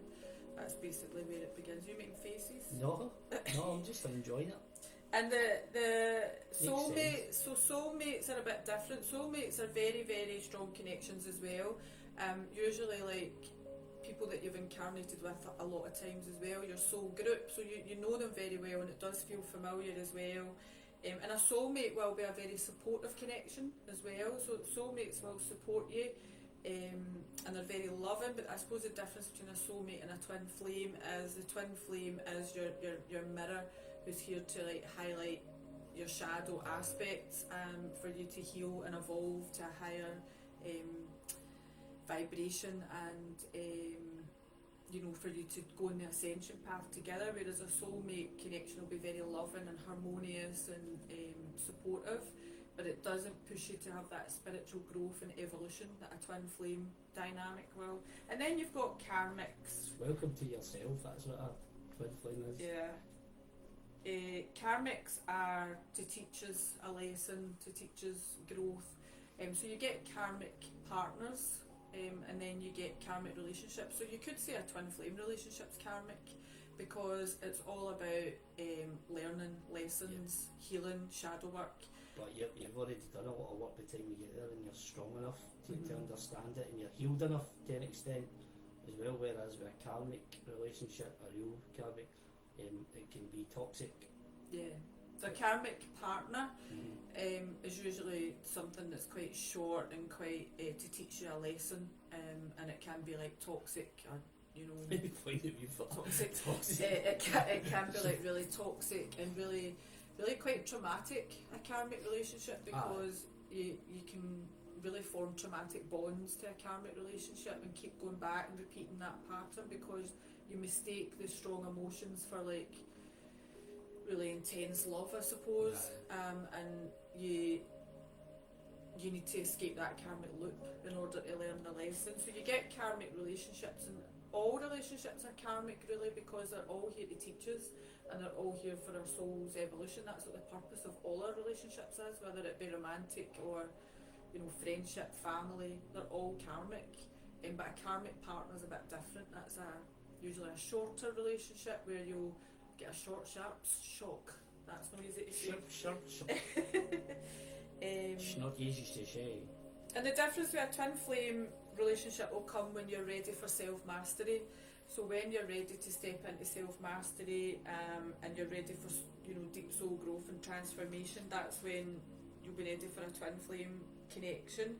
And it's the difference between a soulmate and a twin flame as well. As a soulmate's a very emotional connection, a twin flame is a psychic telepathic connection, it's a spiritual connection, it's a 5D, it's a 5-dimensional relationship that filters down into the physical.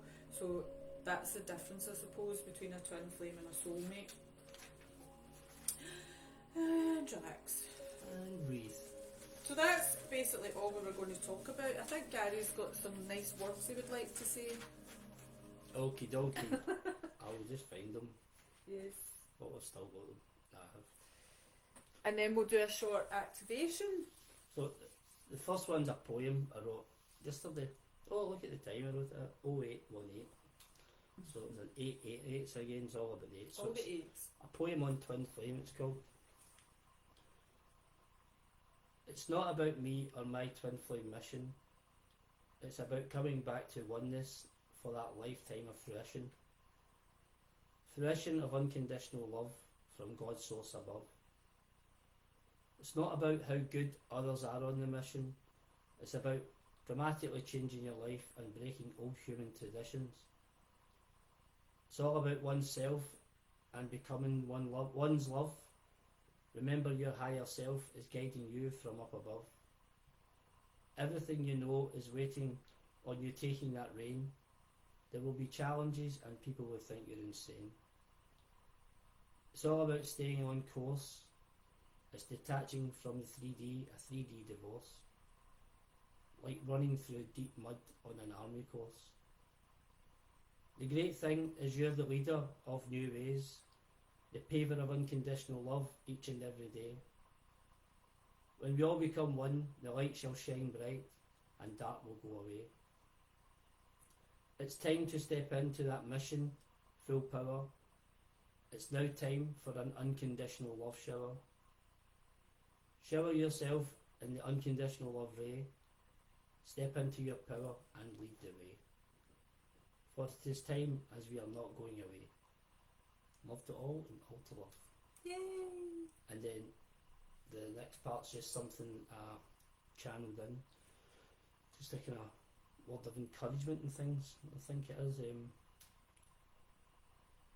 As we step into another month, we look back for a nanosecond and think, wow, how far have I come in this short time? Even those of you who are just starting your journey or believe you're not getting anything, you're not connected,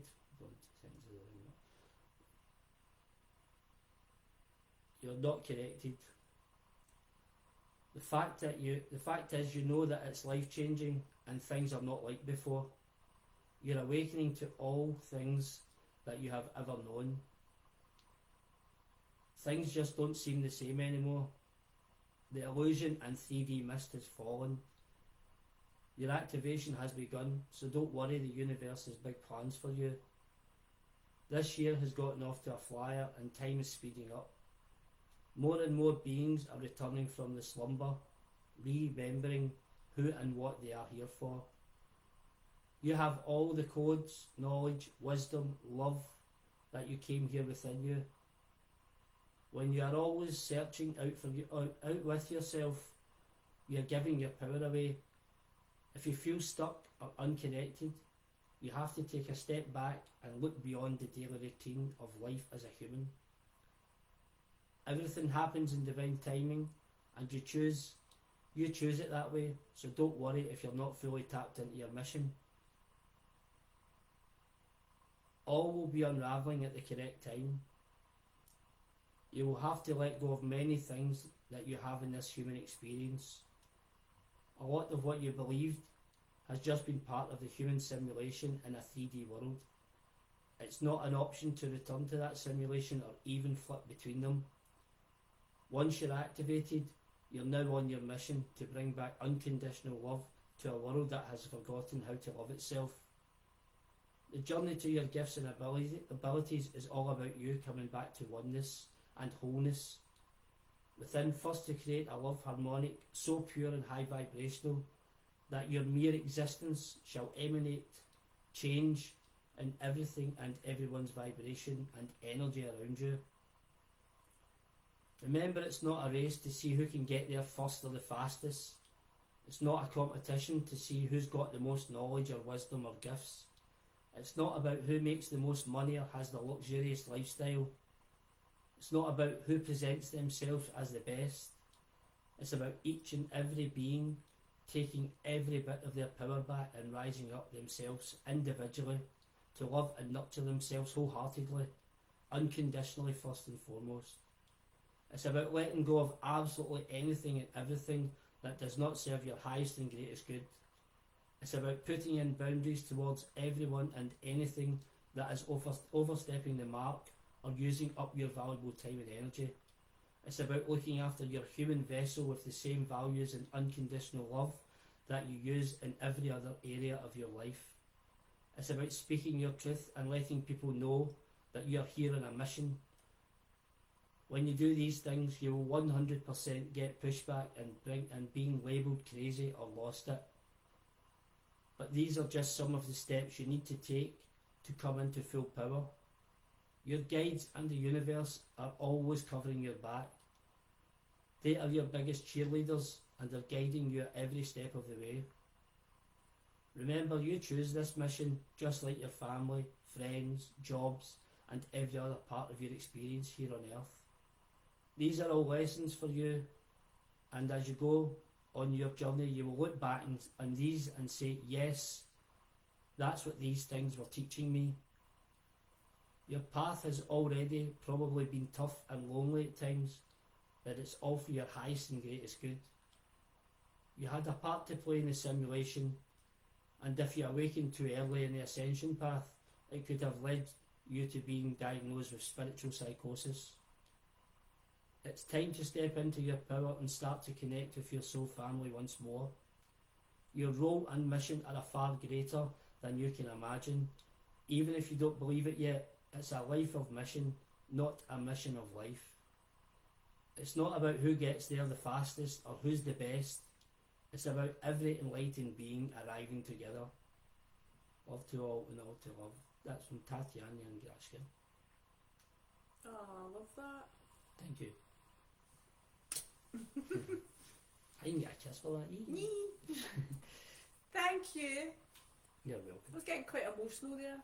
So was that. Yeah. It's the first time I've read it back. Actually. First time I've read them back. I just wrote them in. Ellie said, love this, Gary. Serena, hi Serena, beautiful messages. Thank you for sharing your story. You're welcome. But you'll be fed up listening to it soon. You'll be like, oh, there they tell. Oh, There's they two again. Going on about that. Talking.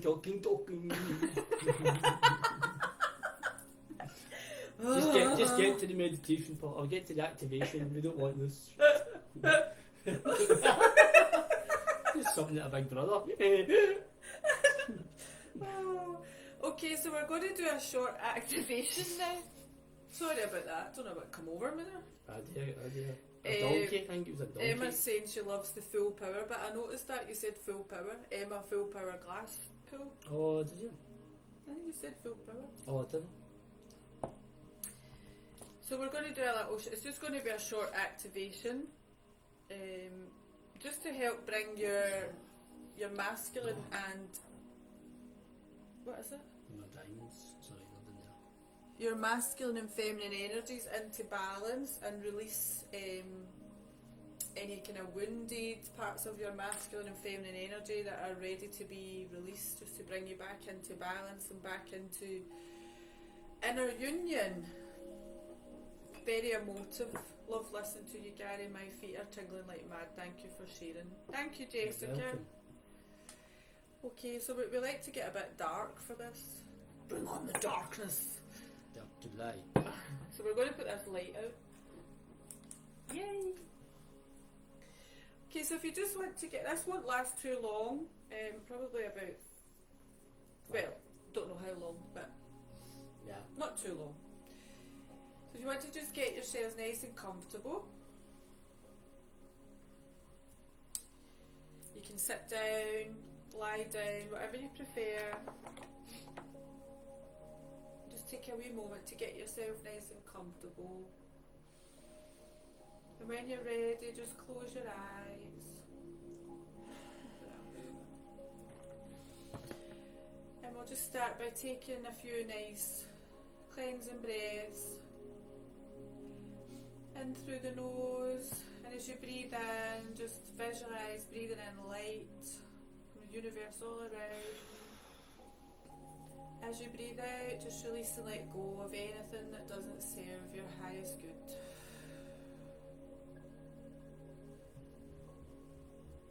Again, take a nice deep breath in through the nose and out through the mouth.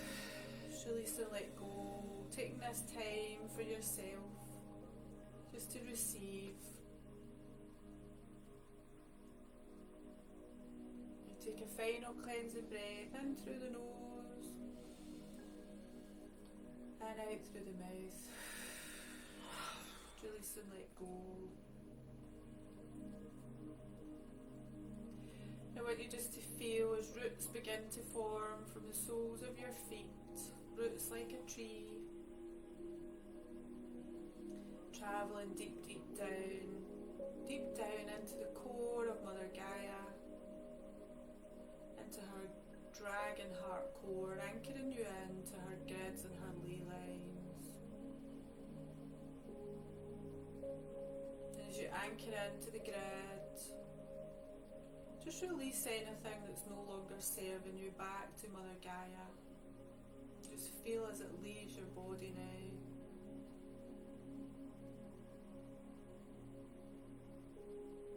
We ask her to transmute it to love.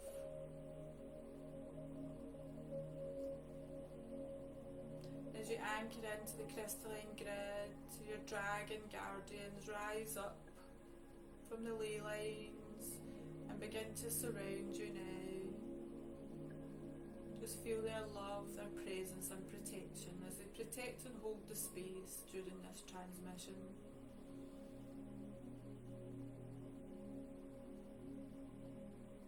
We're now going to call in the light of God, Source Consciousness. I want you to feel as a beautiful golden diamond sun ray of light, liquid plasma ray of light, comes down towards your head, coming into your space, filling your space with pure divine source light, neutralizing all lower vibrational energies, sealing your space from any interference. This is the light of Source. It's coming down to your stellar gateway above your head, cleansing and clearing, down to your soul star chakra, cleansing and clearing, down to your crown, which opens up. This beautiful source light enters your physical body now, cleansing and clearing, rejuvenating, revitalising, going into each and every cell in your body, travelling down your head into your third eye, swirling round your third eye, cleansing and clearing, removing any blockages, travelling down your neck into your throat, cleansing and clearing your throat, travelling down your neck and your shoulders, releasing any tension, just release and let go. Feel any tension melting away.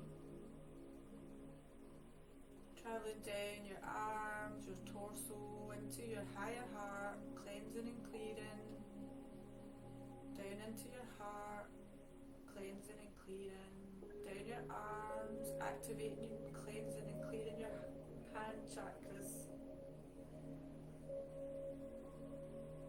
travelling down to your solar plexus, cleansing and clearing, to your sacral chakra, cleansing and clearing. Feel your body filling up with source light now. Feel the love. Travelling down to your root, cleansing and clearing. Travelling all the way down your feet, down your roots, and down into Mother Gaia. And send this light through your feet, this light of Source. You are the channel, you are the conduit for divine source energy, and send it down to Mother Gaia now for her healing and activation, her ascension. You're connected as above, so below. And let's call in divine protection. We call in the Seraphim Angelic Order to surround and protect from all directions. Call in the Oraphim Angelic Order to surround and protect from all directions. And we call in the Crystal Dragon Guardians to create a wall of crystalline dragon fire, sealing the space from any negative interference.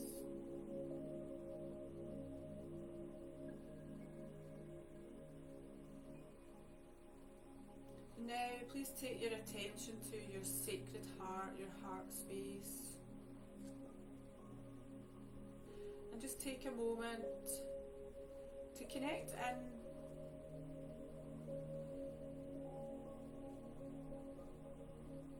does your heart feel? Is it open, full of love for self and others? Or is it closed with walls up, barriers up? Just take a moment to feel into your heart.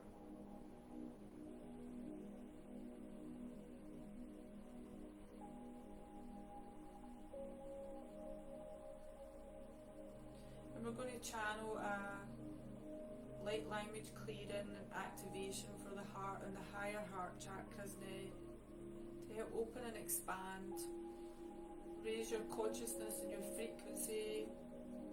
We raise our consciousness through the heart chakra as a portal to the divine, cleansing and clearing the heart now. Koya tayara tatia kotoya naya, kia shokoto no koya taya katia nakatia, koranaya katia sukutu shukutu mahaya kataya naya. Shine nama na takoyoto na takoyoto. Shine makata kayen na katakoyoto koyo monataya. Koya Shana nara manatayin na katokoyoto yo shenataya. Kashene minataya na takoyokoto yo kashana matakayen na katokoyo shokotoyo. Shakatakoyo no tokoyokotoyo. Bringing down the walls, kia taya katia koto koto ayakata. Opening your heart up to unconditional love. Kia to shukoto ayaniataya. Kaya sukoto shukua nakatia kataya kataya. Karaya koto sukoto ayakata. And as your heart chakra is opened and activated, a beautiful emerald green light begins to swirl around the heart space. And as it swirls around, it cleanses and clears, it opens up your heart portal, connecting you to the divine, connecting you to God's source consciousness. Just allow that connection. Kia toya katia katia naya koto shukoyata. Kiara katino koto ayara kati. Kotokomana shinene kotokoya mashakataki nakatekoyo no tokoyo shinataki. Shinene katakoyo koto shikoto. Shinene katakoyo shinataki.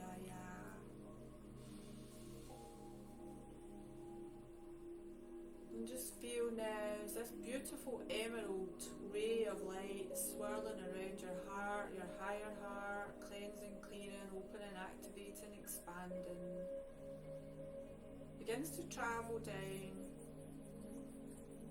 through your solar plexus into your sacral chakra, your sacred womb or hara. And this beautiful emerald green ray of light begins to swirl around your sacral, your hara if you're a man, your centre of creation, your centre of power. And I want you just to take a moment to feel into your sacral chakra and connect into your masculine and feminine energies within. We're going to ask for a yin-yang symbol to be shown to you so that you can see if your masculine and feminine energies are in balance.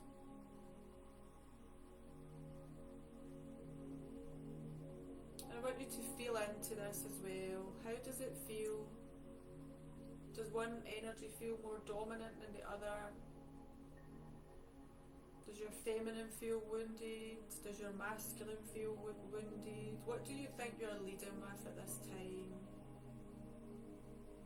Just take a moment to feel into what healing or releasing you need to do around your masculine and feminine. What wounds need to heal? What do you need to release and let go of that's no longer serving you? Just take a moment to set that intention.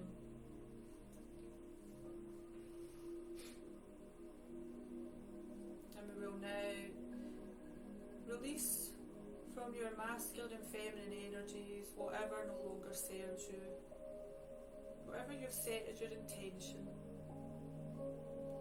So as the beautiful emerald ray of light swirls around your sacral chakra, rebalancing the masculine and feminine, bringing your yin and yang into balance. Let's release what no longer serves you. Kia tayara katia koto shokotora makatia naya. Kara kia to sukuto shokotora makatia narakatia koto shakataya. Kia toro koto shakatara naya kati. Just visualize anything that doesn't serve you, any emotions, any wounds just travelling up into the heart and being released back to the divine. Koto shokoto mahia katia nakatia koto shokuataya. Kia rasi kia nakatia rakoto rakatara kia sokoto shokuaya. Bringing your masculine and feminine energies into balance, into inner union now. Kia si kiyo to shokoto ramakatia naraya. Korasa kito shokoto ramakatia kataya kataya. Oshakatina. Kia to sukoto mahaya. Karasa kia naya rasa kia toru koto shakataya. Kia taira. Kia taira.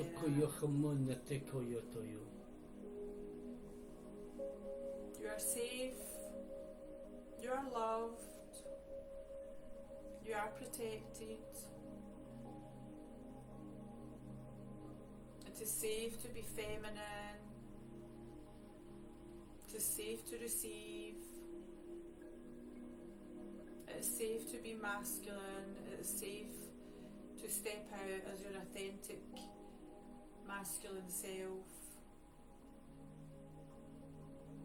It's time to release the wounds, bring these energies back into balance and activate the divine inner union within and without.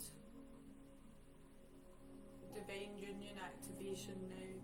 Kia toya rakatia naya rakatia sukutoya rakatia. Kia tusho kutora mahaya rakatia sekitora nakatia. Kia tusho kutora kushakatia ranakatia rakatia sekitora kutoya kaya. Kia tora. Bringing balance, restoring balance, releasing distortion. Kia tusho kutora makatia ranakatia kutusho kutora makatai.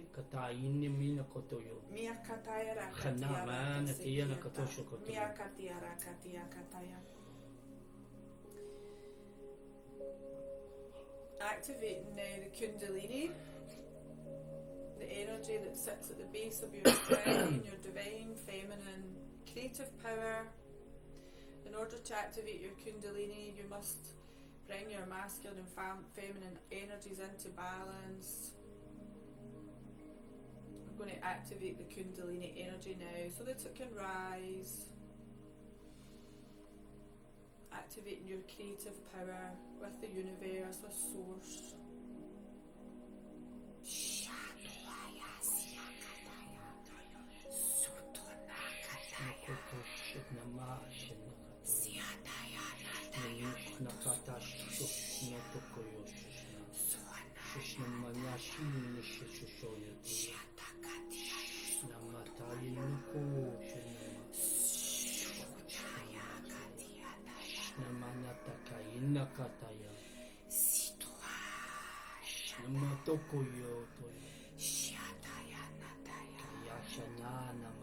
Let your power rise.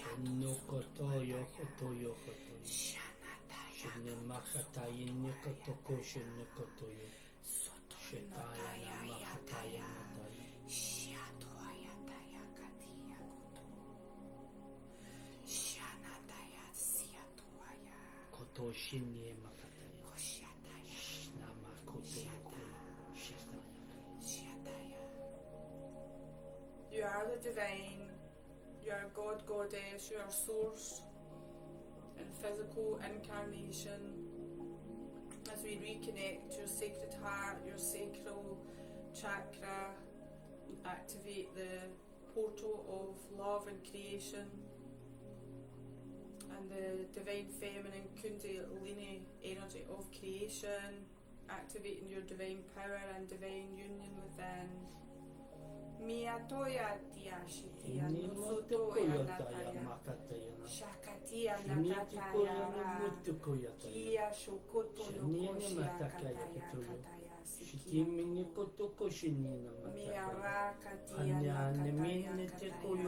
nakataya shia kotoaya. It is done. So as you drop back into your heart space, we invite you to remember that you are love. We are love. We are one. The love that you seek is within you. You just need to drop into your heart space and connect. Connect to God's source above and Mother Gaia below. To remember who you truly are and all that you are capable of. You hold the power.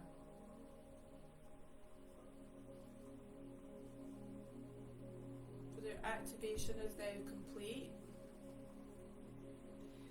Just take a moment just to send your roots back down into Mother Gaia, anchoring you in. You're connected and grounded into your physical body.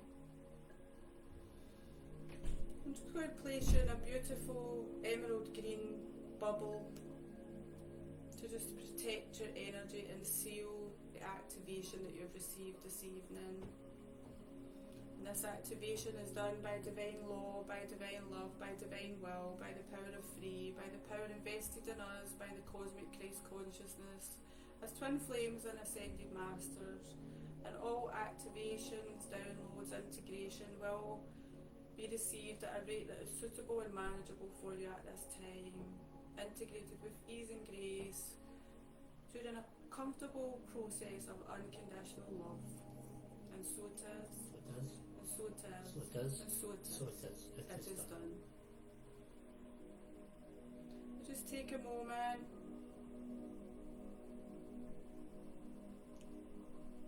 Come back into your physical body, into the present moment. And I've just got a little message from Tatianya. Tatianya, the royal white lion being from Sirius. Lyran Queen just wants to give you a little message.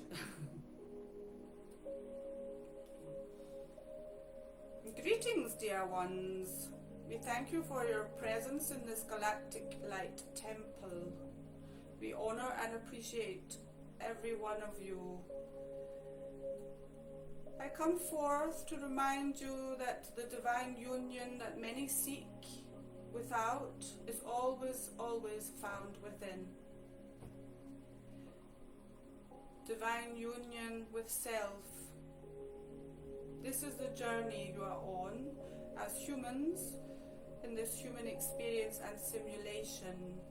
You are here to learn to master your emotions and energy and energetics, working with the laws of the universe and frequency to override the distortions that are put in place to disconnect you from your sacred divinity and your inner union, your union with God, God's source consciousness.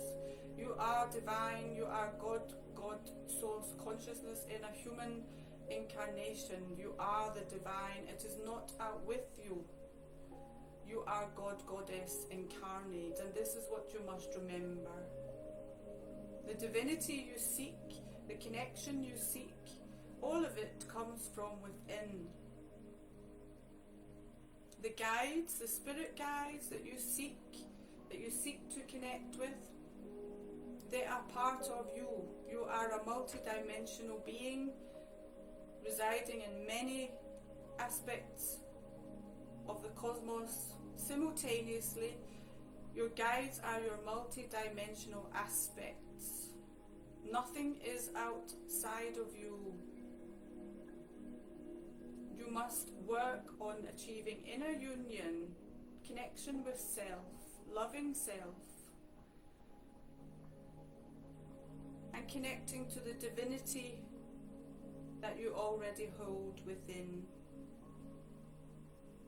We thank you for your presence, for your service, for your commitment to Gaia and the ascension.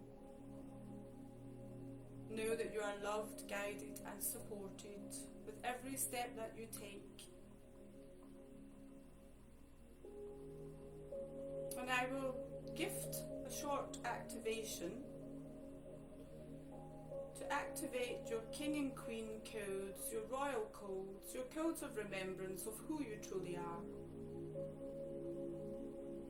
to assist you to inner and outer divine union. Just be open to receive this now. Moraya kutu sukutarani kiara sukutarahaya kiasha katarana katuro sukutusha taramia karato sukuturahaya kataya haranase kitiara sukutusha katarania kata karaya kutushukuturamaya karasikitia nukutura karamaya kutushiha katarana kiatura kata haria hara kutu hara hara hara hara. Much love to you all.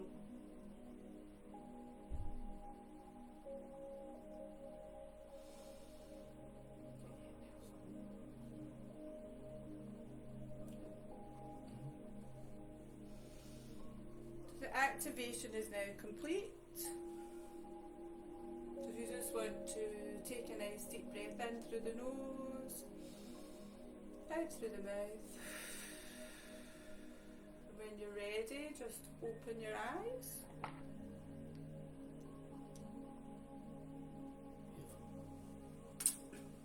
Beautiful. And just come back to the present moment. Back to life. Back to life, back to reality, back to the here and now. Yeah, yeah. Oh, did it get a big slap?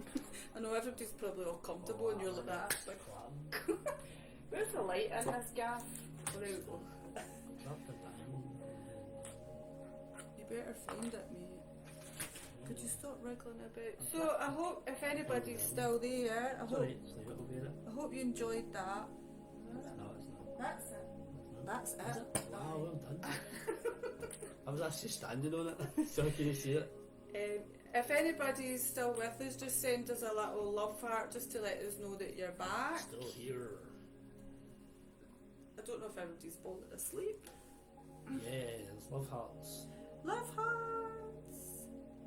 Rachel, hello. Hey, Rachel. Didn't know you were there. Thank you, Katie. Thank you, Katie. You're welcome. You're so welcome. I didn't know Tatianya was going to come through there. She just came through at the end and wanted to say a wee bit. So Yay. I've got to give the Queen her place. Yep. You better believe it. She's very powerful, Tatianya. Yeah, I know. I saw that. You're welcome, Jane. Thank you for being here and your interaction. Thank you, Lorraine. Thank you, Alison. You enjoyed that, Teresa? Elizabeth. Alison. That's good. I'm glad you all enjoyed it. Thank you, it was an activation just to, I suppose, release anything that you're holding on to with your wounded feminine, your wounded masculine, and I didn't want to open my eyes. I know you're pure making a rash. Sorry. And to bring your energies into balance, reconnect the heart and the sacral chakra. Thank you to everybody. And I suppose just get you connecting into your masculine and feminine energies and starting to kind of think, right, okay, where am I leading with my masculine? How can I be more in my feminine? So it's just to get you kind of thinking about that and connecting into it a bit more as well. So glad you enjoyed it. Thank you to everybody who has stayed on and listened to their story again. all this time. We really appreciate Hope you. some of it resonates with people and kind of gives you a bit of hope as well. Yeah. Yeah, definitely, because I'll tell you, we had no idea we were on this journey. No. Absolutely no idea. And at times during the journey, I'm sure we both felt, I know I felt at times like, you know, when is it ever going to get better? When am I going to get my happiness? You know, why are other people happy and I'm not? And Never give in. it does, it definitely is a happy ending that, you know, we weren't expecting. So sometimes when you're having a really challenging, difficult path, You get blindsided. you don't realise that you're on that path for a purpose, Sideswiped. and you know that you're actually, I suppose, learning lessons and experiencing soul growth, so that you're ready for your true divine counterpart and your true purpose and mission in this life. And it is an honour to do this. It really, really is. Although it's a challenging path, it is an honour, and it's you know, we absolutely love what we do. We love it. And we're abundant in so many ways. So we are really, really blessed. And thank you for listening to us. And the thing I would say is also, even in your darkest hours, you're being taught something.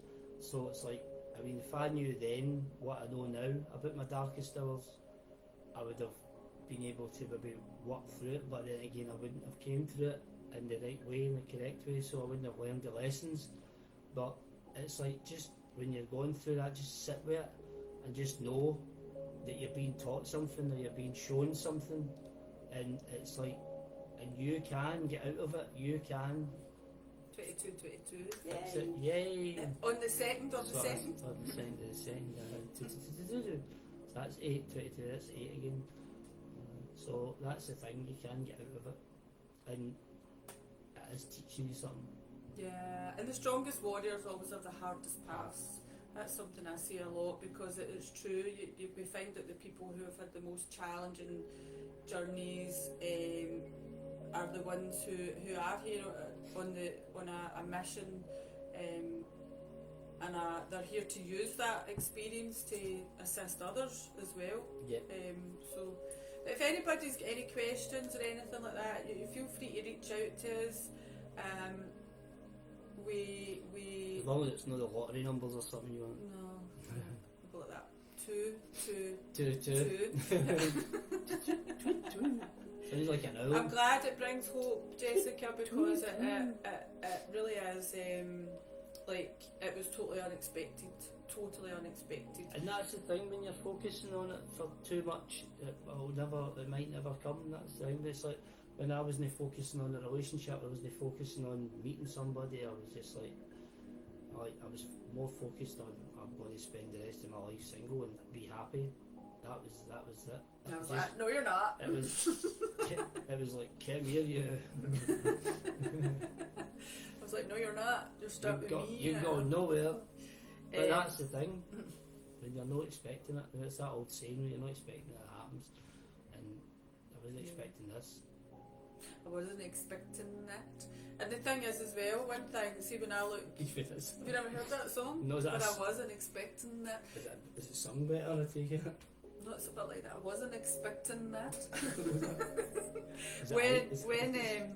When I look back on my journey and my path, I always had this longing in my heart, and I always felt like that part of me was missing. I always felt like part of me was missing, but I just thought I was fucked up, to be honest. I just thought I'm fucked up and that's it. But I always felt there was something missing, and it wasn't until I met Gary that feeling made sense, and I realised, that's the thing, that's that feeling you just know. Yeah. It's that feeling.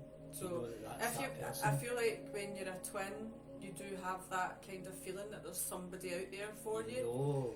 The other half of you is it there. Yeah, subconsciously, maybe not consciously, but subconsciously. I've actually wrote poetry and things on that, and so I have in the past as well. So, about these things. And there's going to be lots and lots of divine unions in 2024. 2024 is a big, massive year for divine unions, and a divine union is basically just a union, I suppose, with God. So it's a high vibrational partnership where you're in your masculine and feminine energies are in balance and you're connected to the divine. So you can have a divine union with a soulmate as well. If you're both on that path and you're committed to soul growth and evolution and transformation. So a divine union is basically the union with the divine, and a divine counterpart doesn't necessarily have to be a twin. A divine counterpart can be a soulmate. It can be a high vibrational, somebody with a similar energetic signature. So, and it's all coming in 2024. All the love, all Knocking the unions. on the door. And also the other thing as well about that is it's not just about new unions, it's about existing unions as well. For people who are maybe already in a relationship or a union, it's about the paradigms of these relationships changing, because people are realising, that maybe our relationships in the past haven't been focused on unconditional love, and there's been an imbalance of energies, and it's now changing because the twins are changing the dynamic of the relationship paradigm and stepping out, and that is making people look at their own relationships, and so existing partnerships as well are all changing. The whole world's changing, and it's beautiful. It's beautiful. So thanks for listening. Thank you. Sorry for boring you. Sorry, not sorry. Not sorry. We like boring you. We like it. It's not good, is it? Open to receiving, yes, and that is a good point, Alison. It's well done saying that, because that was something that I did. So when I found out I had a twin, as I said, I wasn't ready, and I said to my guides, I'm not ready. I need to heal. I've got a lot of healing to do. And I suppose subconsciously I must have known this relationship is going to challenge me. It's going to challenge me emotionally. It's going to make me open up, and I knew I wasn't ready for that. But when I was ready, I put it out to the universe. So that's important. If you are looking for your divine counterpart, put it out to the universe. Let the universe know. Let your divine counterpart know. You can communicate telepathically. Tell them you're coming to get them. Tell them you're ready. You're ready. So thank you so much. Have a beautiful weekend, everyone. Smashing. Fan dabby dozy. Oh, that's so cheesy. Love to all. And all to love. Good night. Bye. Bye.